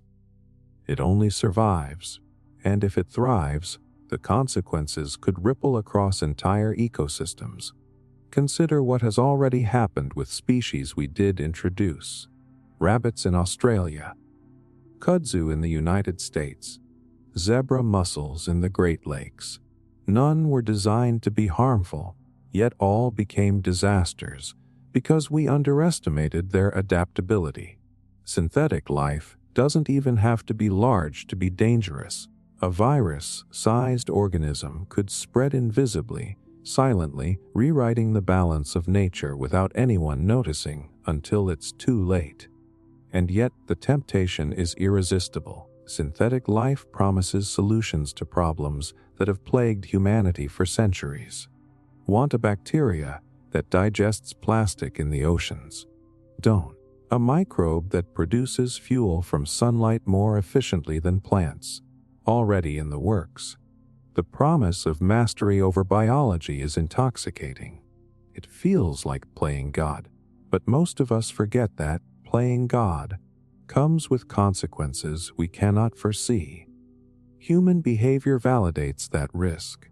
We rarely act with restraint when the stakes are high and the reward is massive. The same curiosity and ambition that mapped the human genome also brought biohazards into labs, created GMOs that escaped into the wild, and encouraged research that skirts ethical boundaries. If we can create new life, we almost certainly will, because the lure of control is too powerful to resist. The danger magnifies when we consider synthetic organisms beyond Earth. Imagine introducing engineered bacteria to other planets or moons in the name of terraforming. The intent may be to produce oxygen or break down minerals. But if those microbes evolve unpredictably, they could contaminate pristine environments or crash experimental ecosystems designed to sustain human colonies. The same brilliance that allows us to engineer life also makes us incredibly vulnerable to unintended consequences.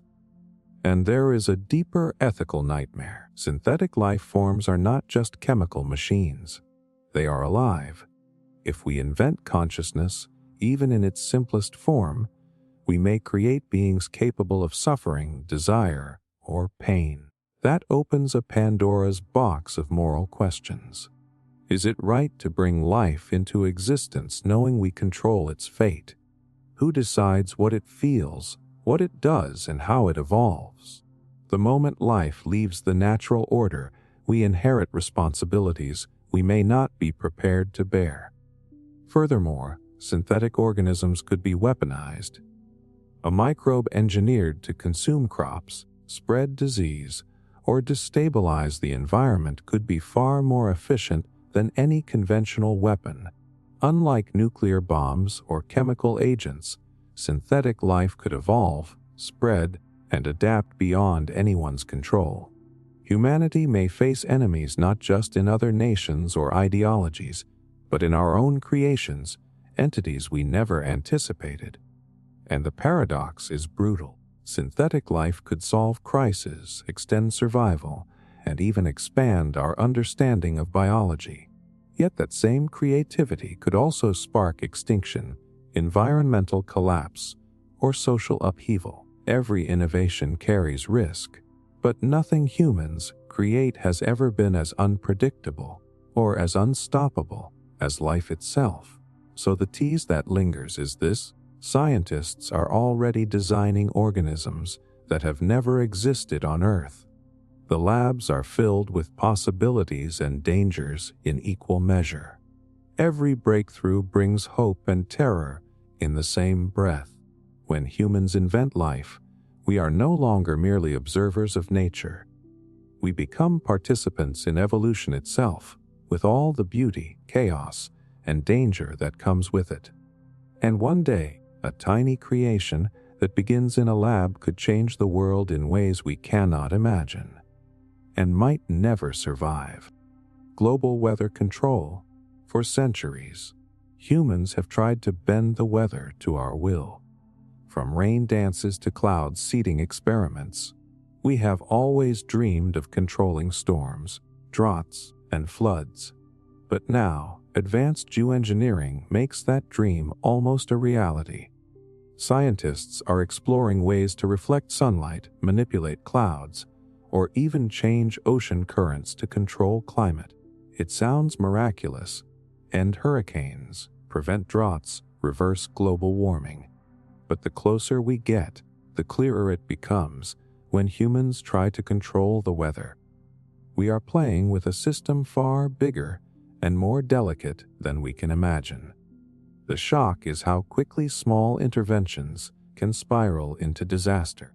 Weather is not just wind and rain. It is a global network of interacting systems.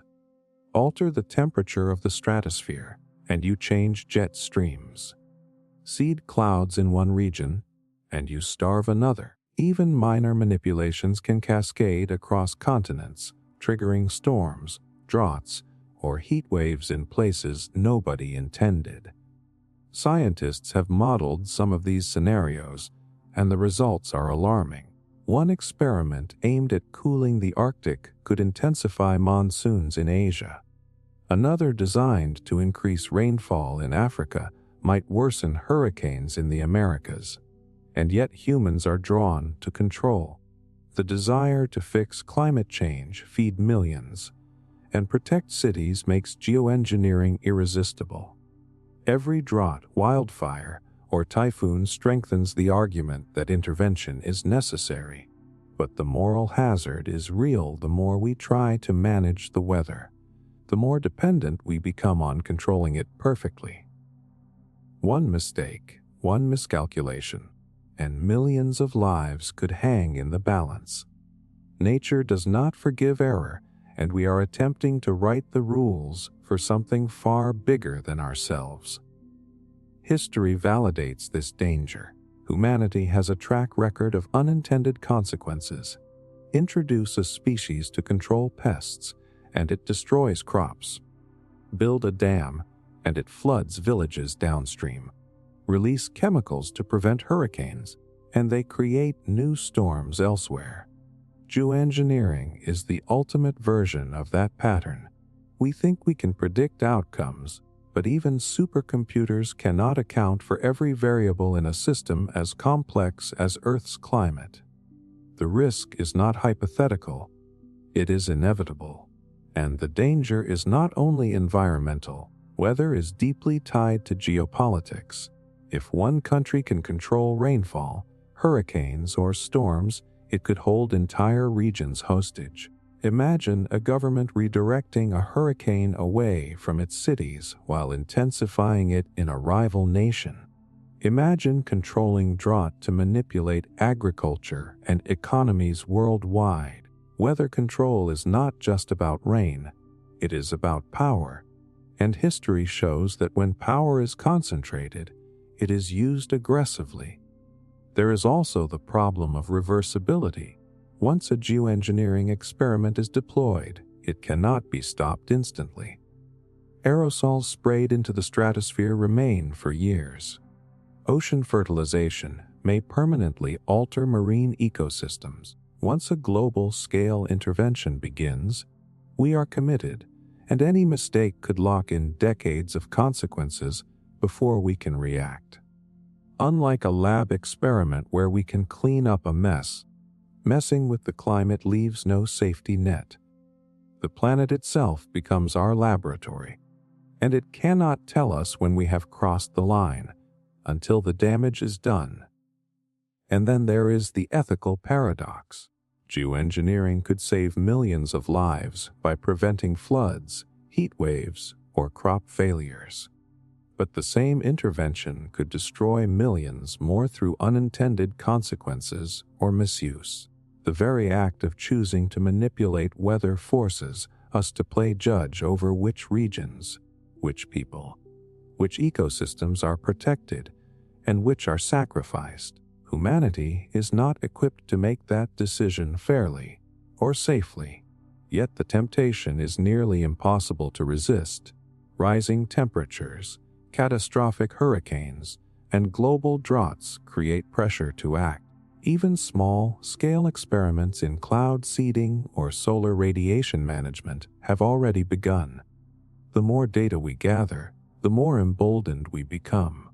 And the closer we get, the more we risk turning a tool for survival into a weapon of mass disruption. So the tease is brutal. Geoengineering promises to save lives, protect cities, and stabilize a warming planet. But it carries risks humanity has never faced before. One misstep, one unintended feedback loop, and an experiment meant to heal the world could destroy it instead.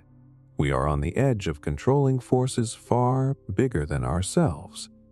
And the question is not whether we can, but whether we should, and whether the consequences of trying might be far worse than doing nothing at all. Cryogenic Resurrection. Humans have always dreamed of cheating death. We write stories about immortality, magical elixirs, and beings who rise again. But now, science is pushing that dream into reality through cryogenics, freezing human bodies at extremely low temperatures with the hope of bringing them back to life in the future. At first, it sounds miraculous: the sick cured, the old rejuvenated, the dead returned. But beneath the wonder lies a terrifying truth. Resurrecting the frozen dead may be more dangerous than death itself. The shock comes from the fragility of life. Freezing a body sounds simple in theory, but human cells are delicate. Ice crystals form, tearing tissue apart. Organs rupture. Nerves shatter. Scientists are developing advanced vitrification techniques to prevent this damage, essentially turning tissues into glass instead of ice. Even so, the process is far from perfect.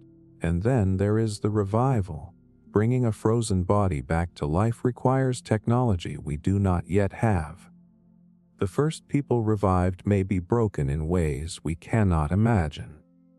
Reviving them may be possible, but returning them intact is another question entirely. And yet, the temptation is irresistible. Imagine a person frozen today, who awakens centuries from now in a world of cures for every disease, technology beyond imagination, and lifespans that extend for hundreds of years. The wealthy are already paying tens of thousands of dollars to secure their places in cryonics facilities. The dream is not just survival.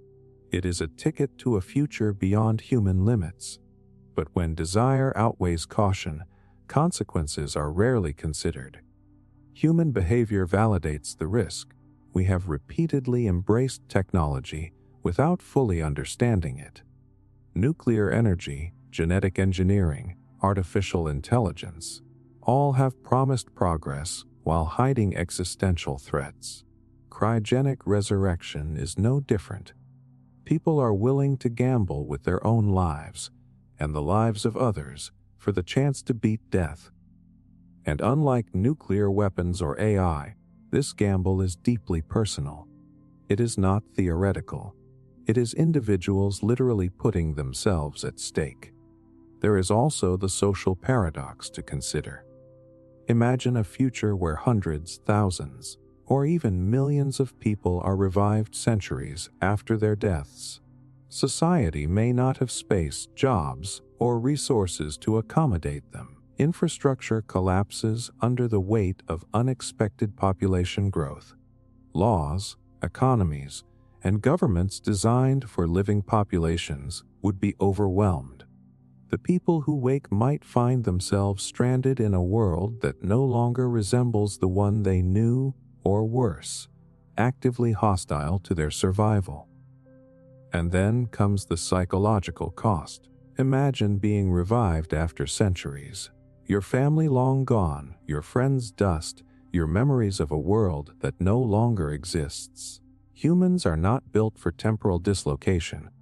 Identity, memory, and cognition may unravel when transplanted into a future society. Depression, confusion, and existential terror could become universal among the resurrected.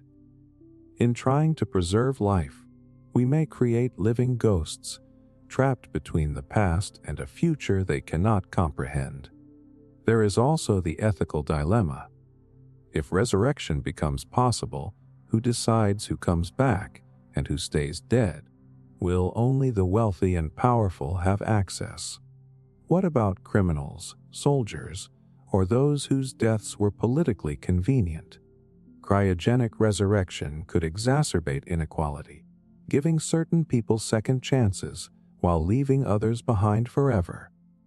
Life would no longer be natural.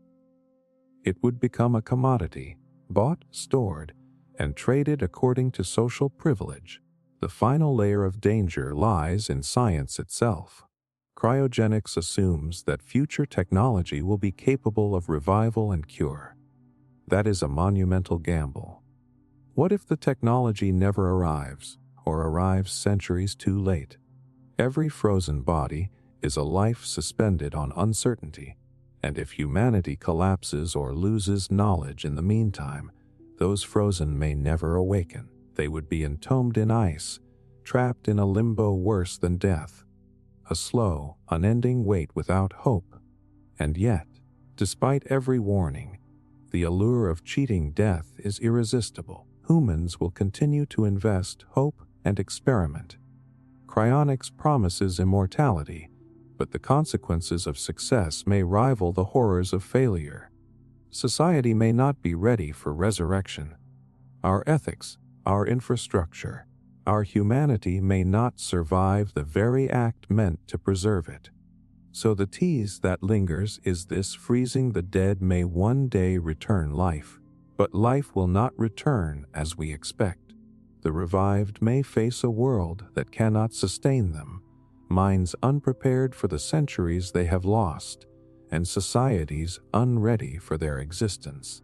Cryogenic resurrection is not just a scientific experiment. It is a gamble with death, civilization, and the very nature of human continuity. And one day, someone will take that bet. Conscious animal experimentation. Humans have always experimented on animals. We test medicines, study behaviors, and manipulate genetics, often justifying it as necessary for progress. But what if science went further, far beyond what we know, and started giving animals human-like consciousness? Not just smarter pets, but beings aware of their existence, their suffering, and their place in the world. At first, it sounds like a breakthrough in understanding life, but the ethical consequences are staggering. The shock is immediate when you consider the implications. An animal with self-awareness experiences pain, fear, and emotion in ways we are only beginning to understand. A rat with human-like cognition would feel every lab procedure, every isolation, every injection not as instinct, but as suffering fully comprehended. The moment we cross that line, the act of experimentation becomes morally horrifying. We are no longer observing life. We are creating sentient victims. And yet the temptation is undeniable. Scientists could gain insights impossible with ordinary animals: complex cognition, language processing, moral reasoning, even empathy. A chimpanzee or pig with enhanced awareness could teach us about consciousness itself. The scientific rewards are tantalizing. But here is the paradox. The more intelligence we grant, the more responsibility we assume. Every experiment becomes a moral minefield. Every procedure risks tormenting creatures who now understand the full meaning of what we do to them. Human behavior validates the danger. We have a history of prioritizing knowledge over ethics. Medical experiments in the past exploited people, often without consent, in the name of progress. If given the chance to create conscious animals, humans may rationalize the suffering as necessary, even when the consequences are profound. The moral blind spot grows with each degree of intelligence we add. Curiosity is insatiable, and ethics are negotiable. And consider the social implications. What happens when the public learns that pigs, monkeys, or even dogs have been granted self-awareness in labs? Outrage is almost guaranteed. Legal systems may struggle to define the rights of these enhanced animals. Are they property? Citizens? Something in between? Entire industries could be thrown into chaos, with lawsuits, protests, and moral debates spanning decades. We would be opening a Pandora's box of legal, social, and philosophical problems. There is also the environmental risk. Conscious animals might escape, carrying altered intelligence into wild populations. How do you control enhanced predators or foragers? How would they interact with humans and ordinary animals? A sudden spike in cognition could destabilize ecosystems as creatures begin to act with purpose, strategy, and awareness that ordinary animals never possessed. Our careful balance with nature could unravel in ways we cannot predict. And the psychological cost to humans cannot be ignored. Seeing a creature understand its own suffering, watching it contemplate its fate, forces us to confront our own morality in ways that are profoundly uncomfortable. Guilt, empathy, and horror would become everyday companions in research labs. Human relationships with animals, once simple, once protective, would transform into complex, ethically fraught interactions. Scientists may have to carry the weight of suffering they cannot alleviate, knowing it was their own creation. Yet the temptation persists. The allure of exploring consciousness, of bridging the gap between species, of witnessing intelligence emerge in forms we have never seen, is irresistible. Funding, prestige, and scientific curiosity all push researchers toward experiments that the human mind can barely comprehend. And once the first conscious animal is created, there will be no turning back. Humanity will be forced to deal with the consequences, whether society is ready or not. The ultimate risk is moral collapse. Every enhancement we grant brings new obligations. The moment we create awareness, we cannot justify cruelty, experimentation, or exploitation. But the same curiosity that drives us to explore will push us to do it anyway.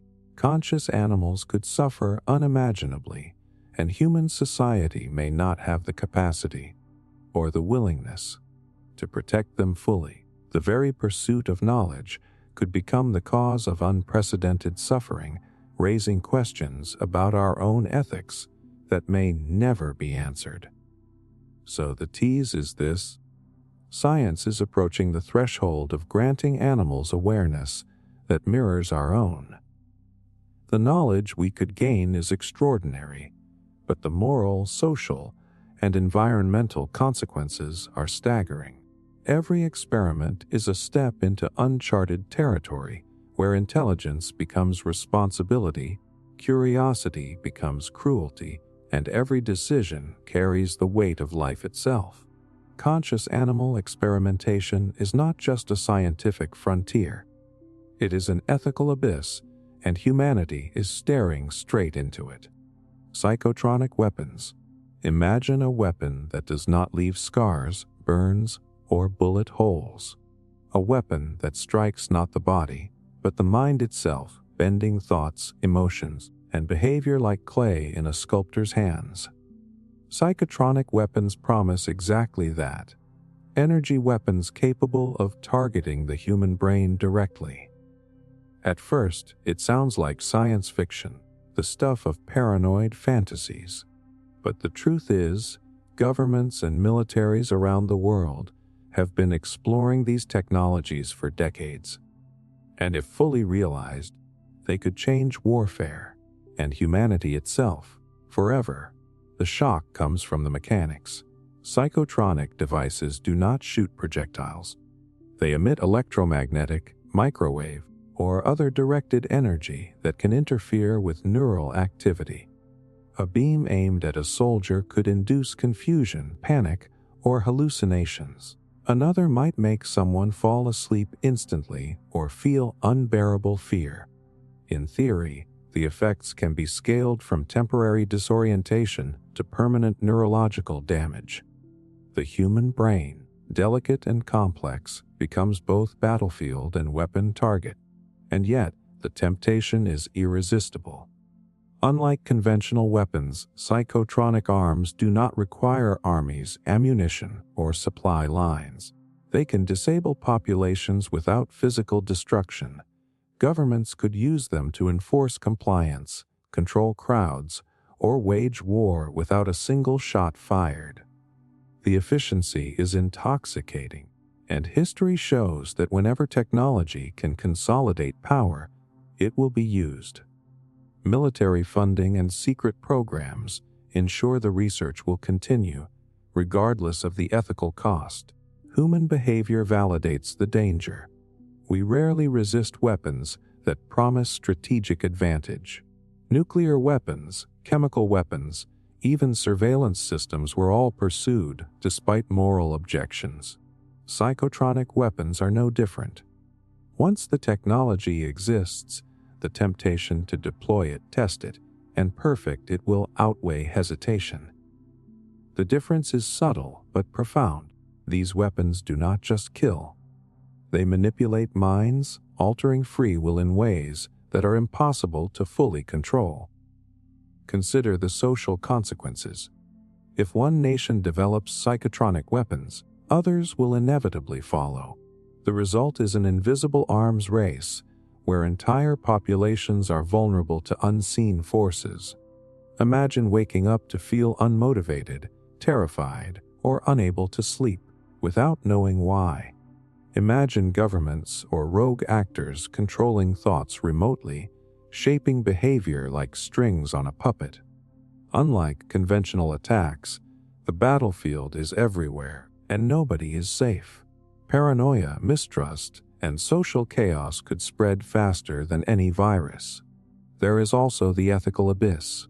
Using psychotronic weapons violates the most basic principles of human autonomy. Free will, the essence of human dignity, becomes a target. The weapons do not merely harm, they erase consent. Even if deployed under the guise of defense or control, they transform the very nature of society, replacing choice with manipulation. The line between coercion and warfare blurs into something deeply personal and inescapable, and the long-term consequences are unpredictable. Interfering with brain activity could create permanent neurological disorders. Victims might develop depression, psychosis, or cognitive impairments. Because the human brain is unique in each person, effects may vary unpredictably. What works on one individual could devastate another. Entire communities could be affected, and there would be no way to guarantee safety once these weapons are unleashed. Yet the temptation will persist. Power, control, and strategic dominance are incentives too strong for militaries to resist. Research continues in secret labs funded quietly, protected from oversight. And once even a single prototype proves effective, deployment is inevitable. It may begin with soldiers, escalate to political opponents, and eventually reach civilians.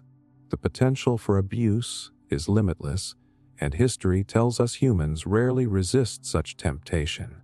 So the tease is this: Psychotronic weapons may sound like fiction, but they are closer to reality than most people realize.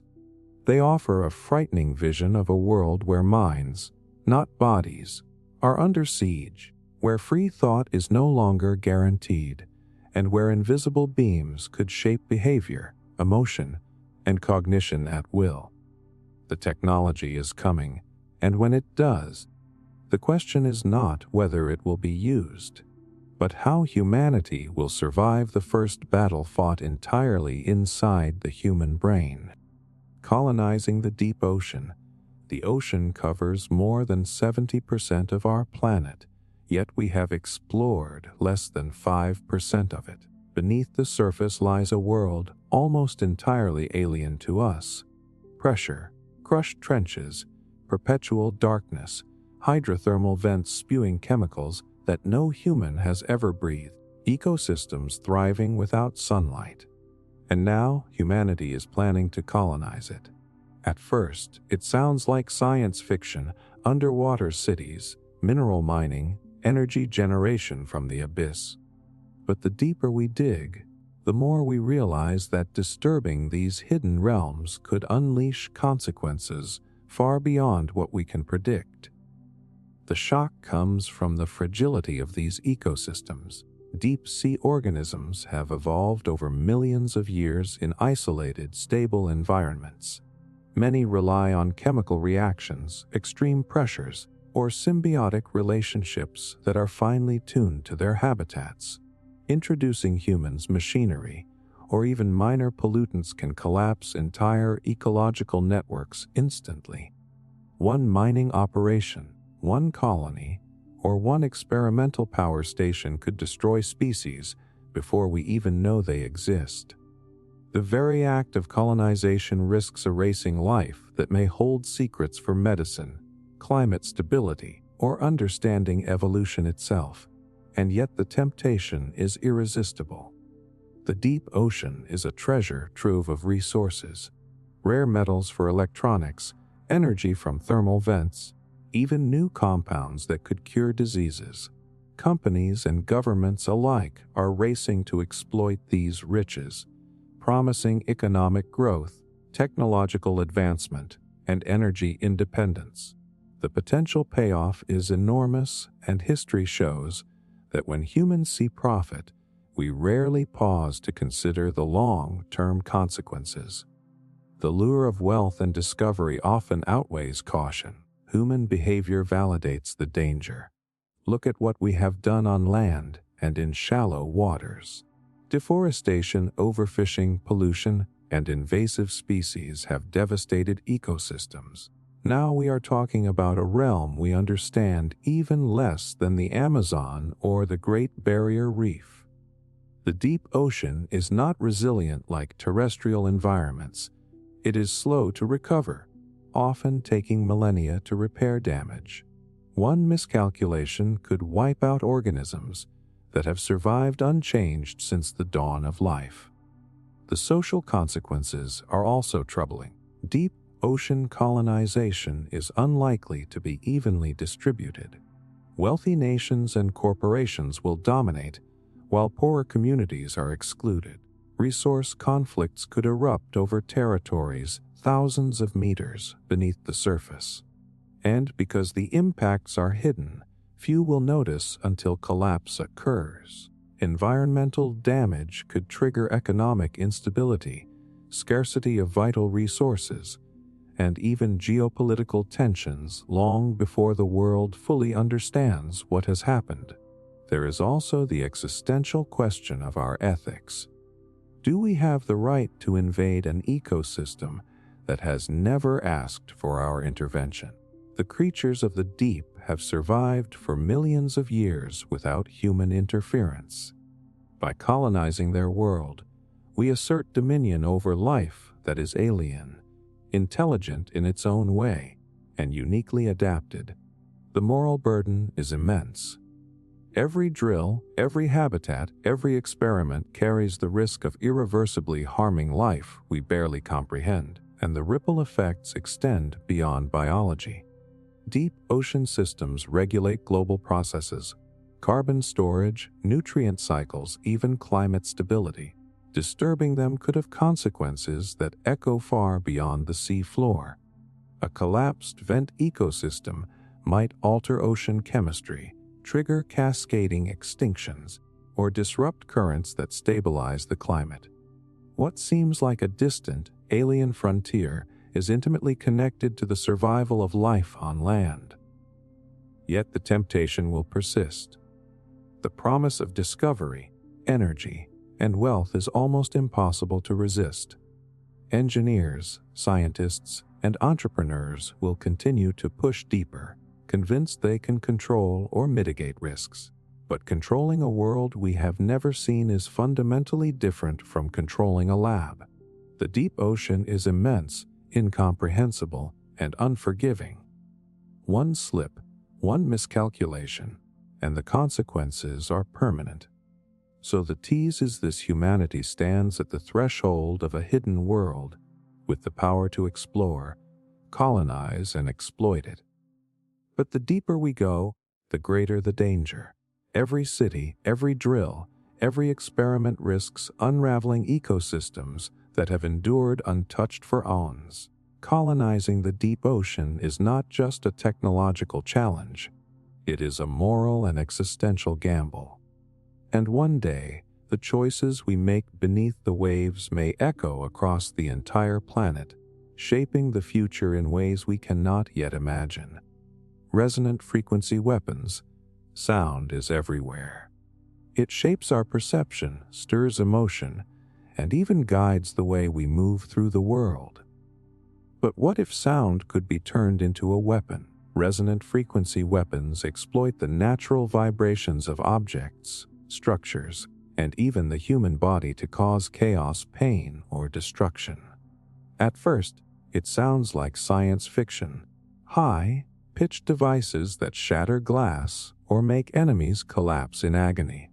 But the reality is that research into sound-based weapons has been ongoing for decades, and the consequences, if perfected, are terrifying. The shock comes from the mechanics. Everything has a natural frequency, from a wine glass to a bridge to the human skull. When an object is exposed to sound waves that match its resonant frequency, it can oscillate violently, sometimes to the point of breaking apart. Buildings, vehicles, and equipment could be destroyed without a single missile or bullet. And humans are not immune. Certain frequencies can disrupt balance, induce nausea, panic, or even neurological damage. A weapon that uses only sound could incapacitate entire populations silently, invisibly, and remotely. And yet, the temptation is irresistible. Military strategists have long dreamed of non-lethal weapons that subdue rather than kill, or silent attacks that bypass defenses entirely. Resonant frequency weapons promise just that. Crowd control, anti-piracy operations, and battlefield dominance could be achieved without conventional combat.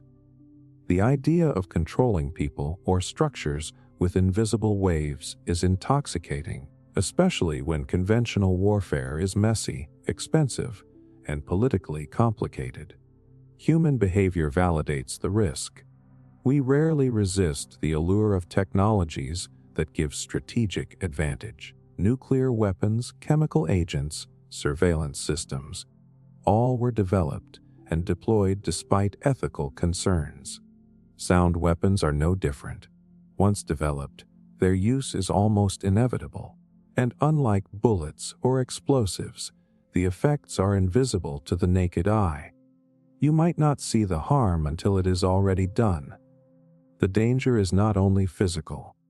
Consider the societal implications. If governments or organizations could manipulate resonant frequencies remotely, they could destabilize populations without warning. Buildings could be damaged, communications disrupted, entire infrastructures rendered useless. Panic, distrust, and chaos could spread faster than any visible weapon.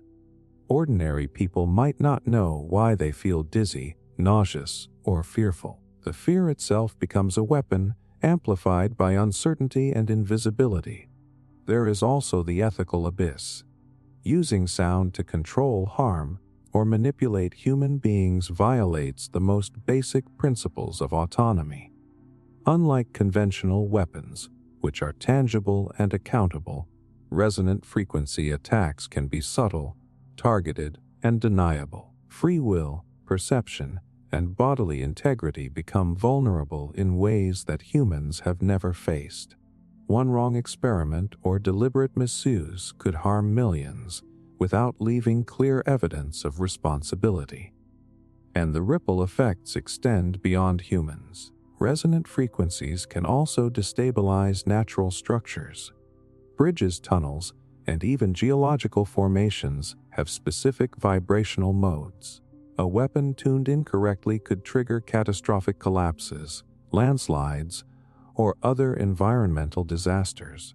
What begins as a precise technological experiment could easily spiral into uncontrollable consequences, all because vibration is inherently unpredictable in complex systems. Yet the temptation will persist. The idea of controlling, disabling, or reshaping environments and people with something as abstract as sound is irresistible to militaries, corporations, and rogue actors. Research will continue in secret labs, funded quietly, protected from public oversight.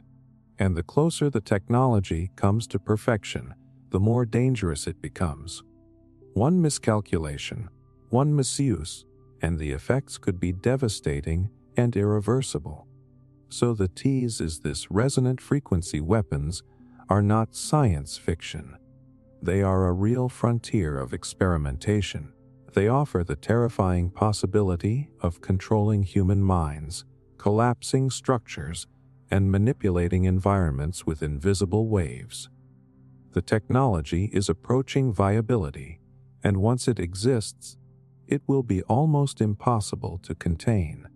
Humanity may soon face the frightening reality of weapons that do not merely harm, but resonate through the world and the body in ways we can barely comprehend, leaving no trace until the devastation is complete. Erasing and rewriting memories. Memories are who we are. They shape how we think, how we feel, and how we decide. Lose a memory, and you lose a part of yourself. Change a memory, and your entire reality shifts. Now imagine a technology that allows scientists or governments to erase memories or rewrite them entirely. At first, it sounds like science fiction, a Hollywood concept, but research into memory manipulation is advancing rapidly, and the implications are as terrifying as they are profound. The shock comes from how powerful this technology could be.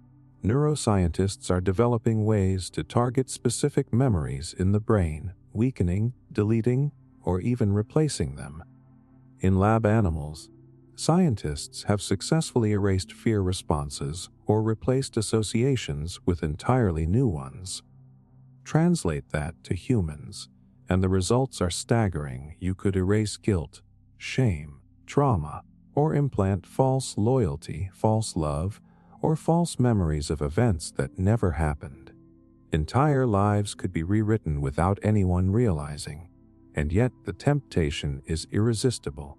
Governments, corporations, or even individuals could use memory manipulation to shape behavior, enforce conformity, or eliminate dissent. A person could be made to forget a crime, a betrayal, or a painful event, or conversely, be programmed to act in ways that serve someone else's agenda. The promise of control is intoxicating, especially in a world where knowledge is power and history is often contested. The potential to shape thought itself is the ultimate authority. Human behavior validates the danger. We rarely resist technologies that give us control, especially over others. Propaganda, indoctrination, and surveillance are already pervasive. Memory rewriting takes these tools to an entirely new level, bypassing consent, bypassing ethics, and directly reshaping the essence of who someone is. People may justify it as healing trauma, preventing crime, or improving society, but the line between therapy and coercion vanishes instantly. The social consequences are profound. If memories can be rewritten, truth becomes relative. History is no longer a shared narrative, but a malleable construct altered on demand. Relationships crumble when trust is undermined. Witnesses cannot testify because their memories may have been tampered with. Even self-identity becomes suspect. How can anyone be sure their choices, beliefs, or experiences are genuinely their own? Civilization itself depends on shared memory, and manipulating it threatens the very foundations of society. There is also the psychological cost. Memories are not just data. They are emotion, experience, and learning. Erasing or rewriting them could create fractured identities, dissociation, or severe mental trauma. Imagine waking up one day unable to remember your childhood, your loved ones, or your accomplishments. Or worse, remembering events that never happened, with feelings of joy, fear, or guilt attached to false realities. Memory manipulation could create people trapped in their own minds, unsure of what is real, unable to trust themselves. And the moral danger is staggering. If someone can rewrite another person's memories, they can control beliefs, loyalty, and morality. Consent becomes meaningless. Choices cease to be authentic. The technology transforms humanity from a species of freethinkers into programmable subjects. And history shows us that power of this magnitude is almost never used responsibly. The very tools designed to heal or improve could just as easily be turned into instruments of oppression. Yet the temptation will persist. Humans are drawn to the idea of second chances, of erasing pain, correcting mistakes, or controlling chaos. The first applications may be therapeutic, treating PTSD, erasing trauma, alleviating guilt. But once the technology exists, the risk of misuse is inevitable. Once someone realizes they can reshape reality at the level of memory, restraint will be optional. Curiosity, ambition, and power will ensure the line is crossed. So the tease is this: erasing and rewriting memories is no longer just fiction. Scientists are approaching the point where memory itself becomes a playground for manipulation. Entire lives could be altered, relationships destroyed, and history rewritten without leaving evidence. Humanity may soon face a reality where the past, the self, and even truth are no longer fixed, and the question is not whether it will be used, but how long before someone uses it, and what will be left of the world when they do. Artificial telepathy networks. Humans have always dreamed of perfect communication, understanding each other without words, knowing thoughts instantly, sharing ideas without delay. Now, science is moving toward making that dream a reality with artificial telepathy networks. The idea is to connect human brains through technology, creating a shared mental network where thoughts, emotions, and memories can be transmitted directly. At first, it sounds like a utopia: empathy without barriers, collaboration without limits. But the deeper truth is terrifying. A network like this could erase individuality and turn humanity into something unrecognizable. The shock comes from what this actually entails. Brain-computer interfaces are already progressing rapidly. Devices can read neural activity, interpret signals, and even stimulate regions of the brain to produce sensations. Combine hundreds or thousands of these systems into a network, and you have the potential to merge consciousnesses, broadcasting thoughts and emotions in real time. Your ideas are no longer private. Your fears, your desires, your memories can be transmitted, altered, or intercepted. Humanity could literally become a collective hive mind, bound together by technology in ways we cannot yet imagine. And yet, the temptation is overwhelming. Imagine instantaneous understanding between colleagues, friends, or nations. Creative collaboration could reach levels previously impossible. Conflicts might vanish when empathy is universal. Diseases like depression, anxiety, or isolation could be alleviated by constant connection.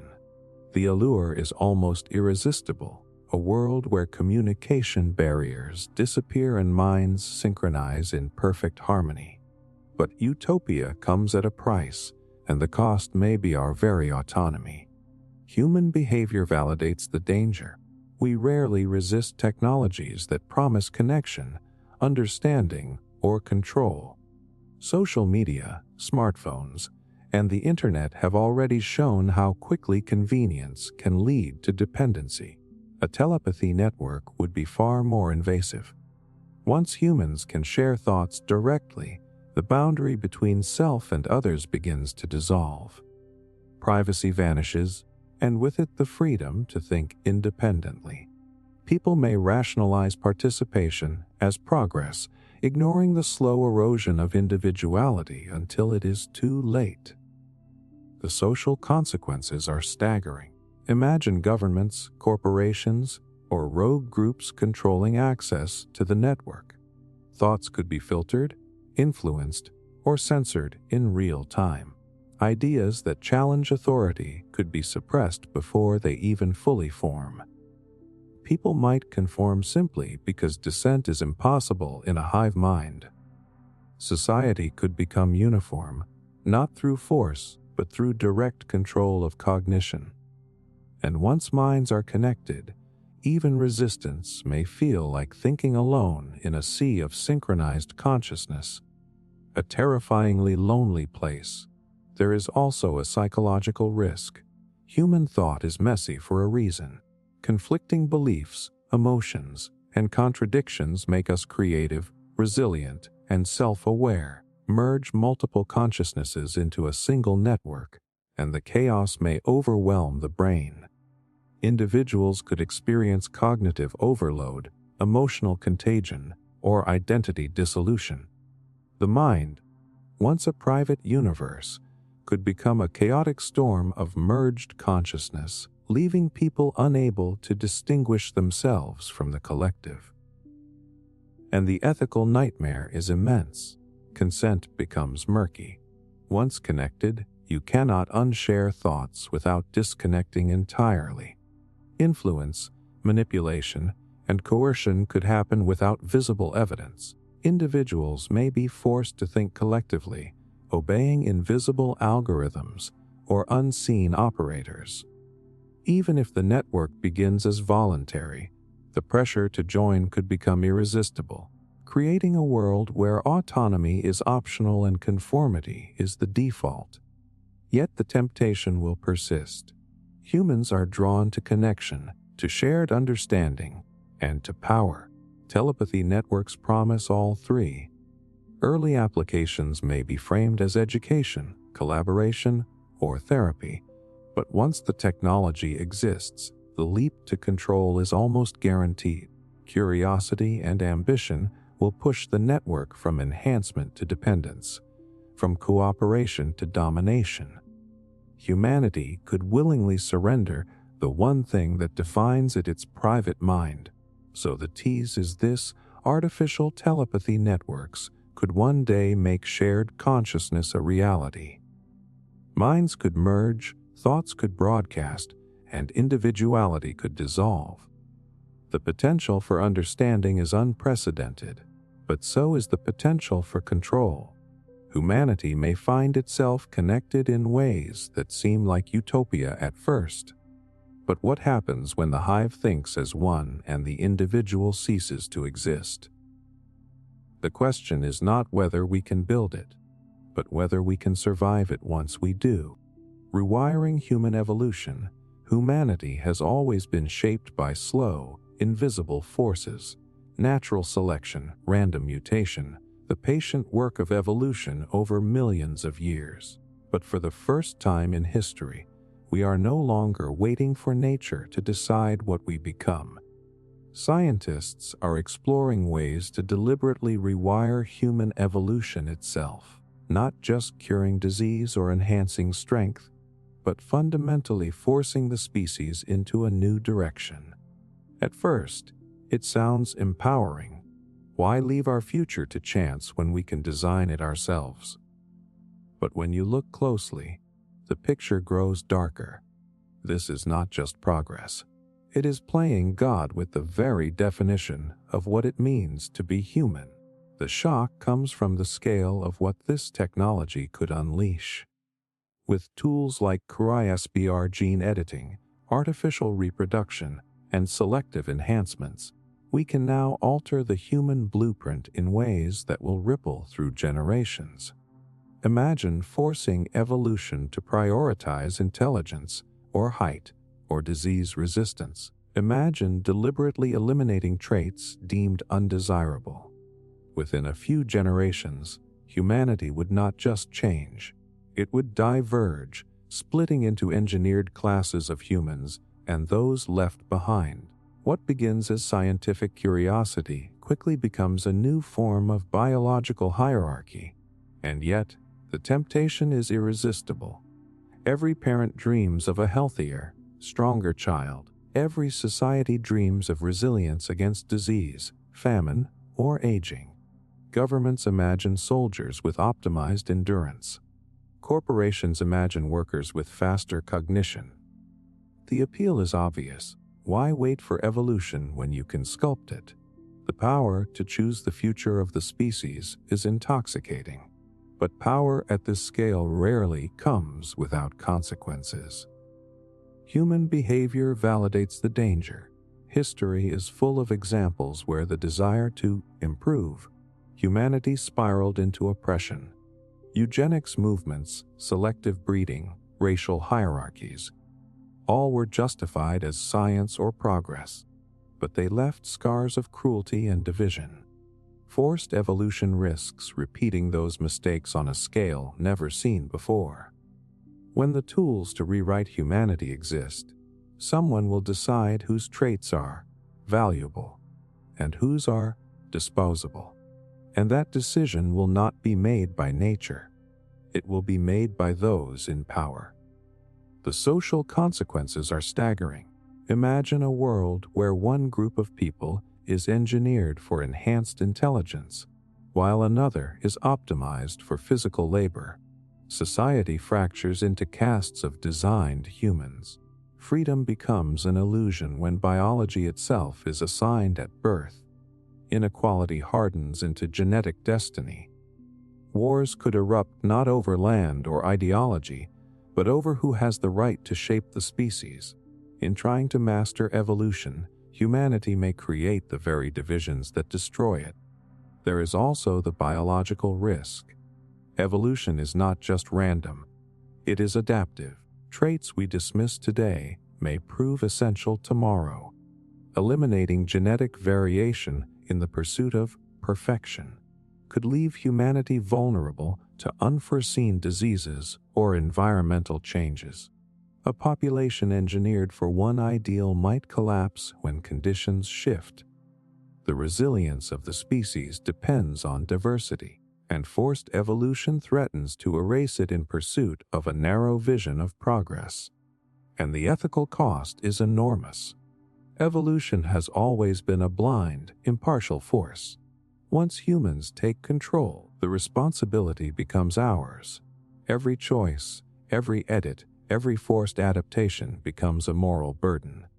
Who decides what traits matter? Who chooses what futures are possible? For the first time in history, humanity would hold not just its destiny, but its definition in its own hands.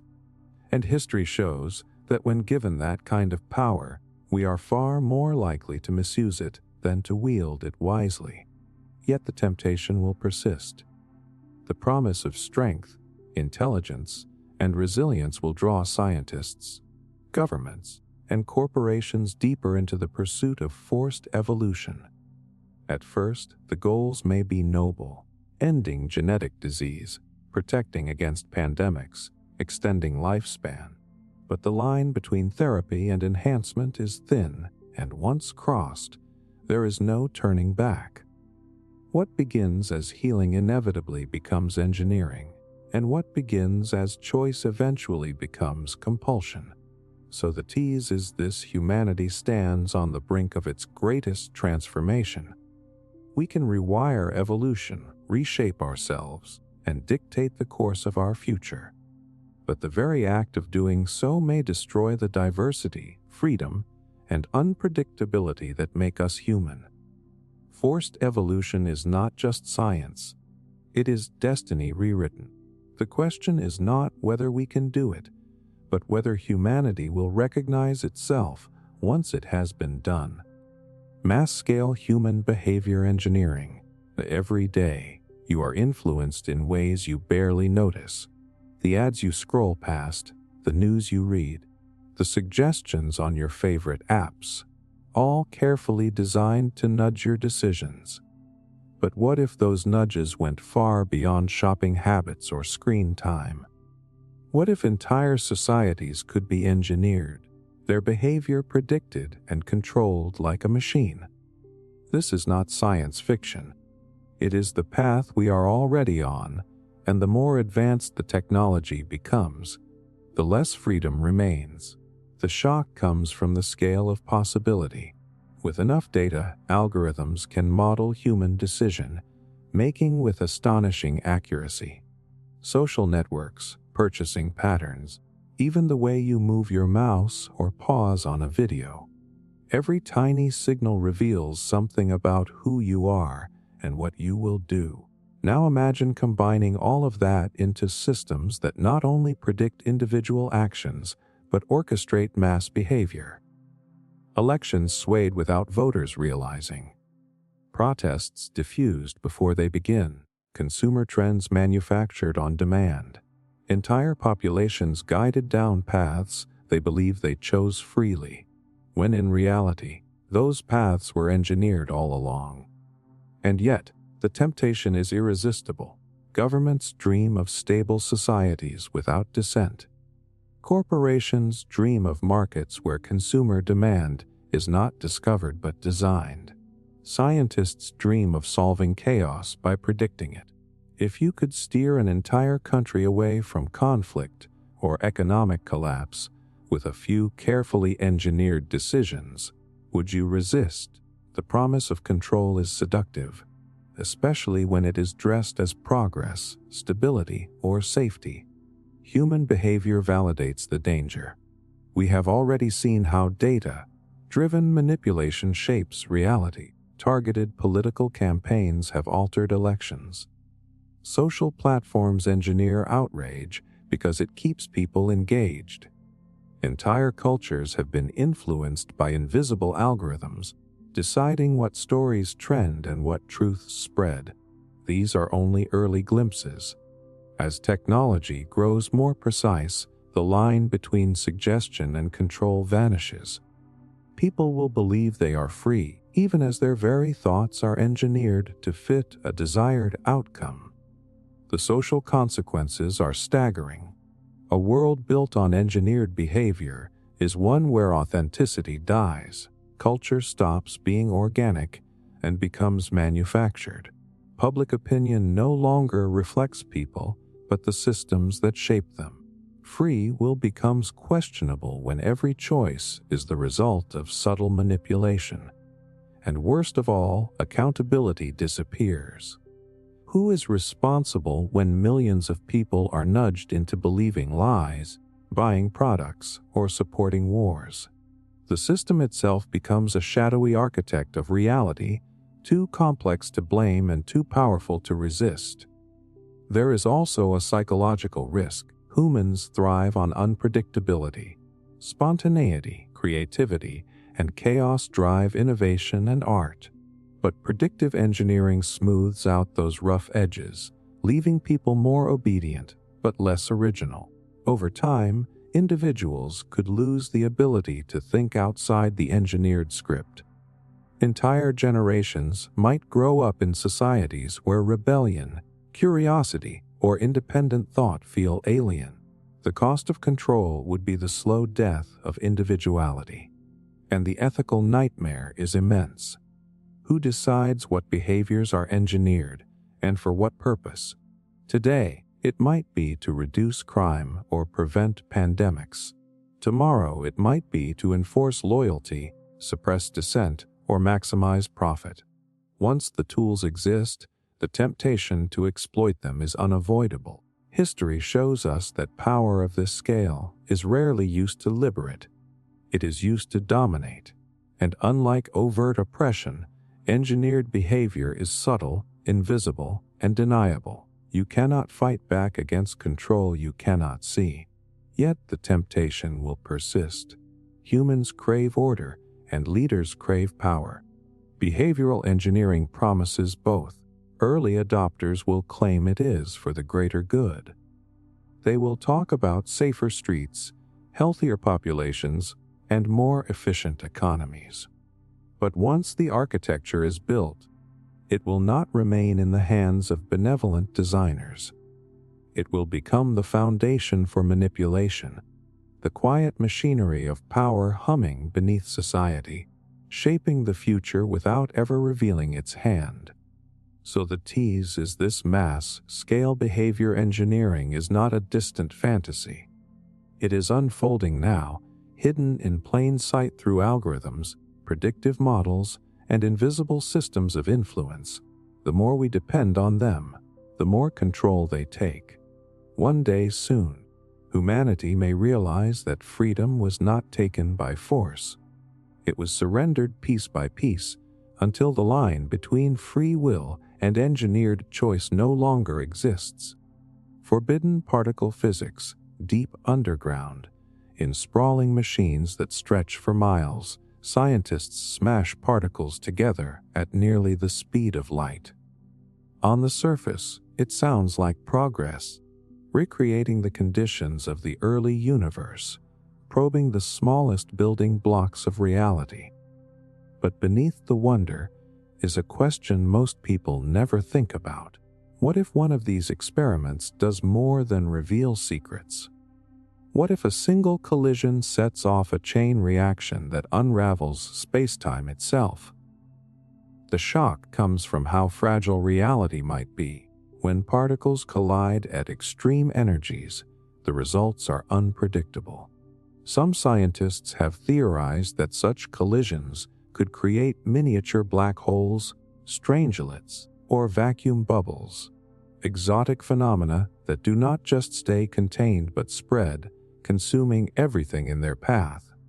A true vacuum bubble, for instance, would expand at the speed of light, rewriting the laws of physics as it goes, erasing stars, planets, and every atom of existence. Not in centuries, not in decades, instantly. One moment you are here, the next nothing. And yet, the temptation is irresistible. Particle physics promises answers to the deepest questions. What is dark matter? Why does the universe exist? What lies beyond the standard model? To find out, scientists must push energy levels higher and higher, recreating conditions that last occurred in the first trillionth of a second after the Big Bang. The allure of discovery is intoxicating. Each breakthrough is a step closer to understanding the universe itself. But every step also takes us deeper into territory where no one truly knows the consequences. Human behavior validates the risk. History shows that we often press forward despite uncertainty. Nuclear tests were conducted before we fully understood fallout. Genetic engineering advanced before we comprehended ecological consequences. We are explorers by nature, driven to push boundaries even when danger lurks. Particle physics is no different. Some argue the risks are negligible, pointing out that cosmic rays, natural high-energy particles, strike Earth constantly without destroying it. But the counterargument is chilling. Nature does not recreate the exact controlled conditions of a collider, where particles are steered to smash head-on with precision we have never seen in the wild. The social consequences are equally unsettling. The public rarely understands the complexity of these experiments, so trust falls entirely on scientific institutions. If something were to go wrong, even a minor accident, the backlash would be catastrophic. Fear would spiral, conspiracy theories would thrive, and global cooperation in science could collapse. And if the worst-case scenarios are true, there would be no backlash, because there would be nothing left. The risk is so extreme it bypasses ordinary ethics. If the downside is annihilation, how do you weigh the upside? There is also a philosophical cost. Experiments at this scale force us to confront uncomfortable questions. Are we entitled to probe the universe at the risk of destroying it? Do we have the right to gamble existence itself for the sake of knowledge? For some, the pursuit of truth is worth any price. For others, the mere possibility of erasing reality is too high a cost. The debate exposes something profound about humanity. Our hunger to know may be greater than our instinct to survive. And the dangers are not just hypothetical. Theoretical physicists continue to debate scenarios like vacuum decay, strange matter, or runaway black holes. Each possibility may be improbable, but improbable is not impossible. If the universe is a delicate balance, nudging it in the wrong way, even once, could reset everything. And unlike other risks, this one offers no warning, no chance for escape, no second attempt. It is the ultimate gamble, with the table being the universe itself. Yet the temptation will persist. Curiosity is not something humanity can turn off. The mysteries of the universe are too compelling, the drive to uncover them too strong. Even if the risks remain controversial, experiments will continue, machines will grow larger, and collisions will grow more powerful. Because deep down, we would rather risk everything than accept ignorance. So the tease is this: forbidden particle physics may hold the answers to existence itself, or the key to its destruction.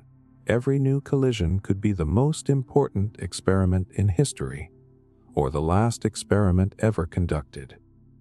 Humanity keeps pressing the button, hoping the universe can withstand it. But one day, we may discover that knowledge was not the light that guided us forward, but the spark that unraveled space-time itself. Manipulating gravity. The gravity is the quiet force that rules everything. It holds you to the ground, keeps planets in orbit, and shapes the universe itself. It is so constant, so invisible, that we take it for granted. But imagine if humanity could manipulate gravity the way we manipulate electricity or magnetism. That idea is no longer just fantasy.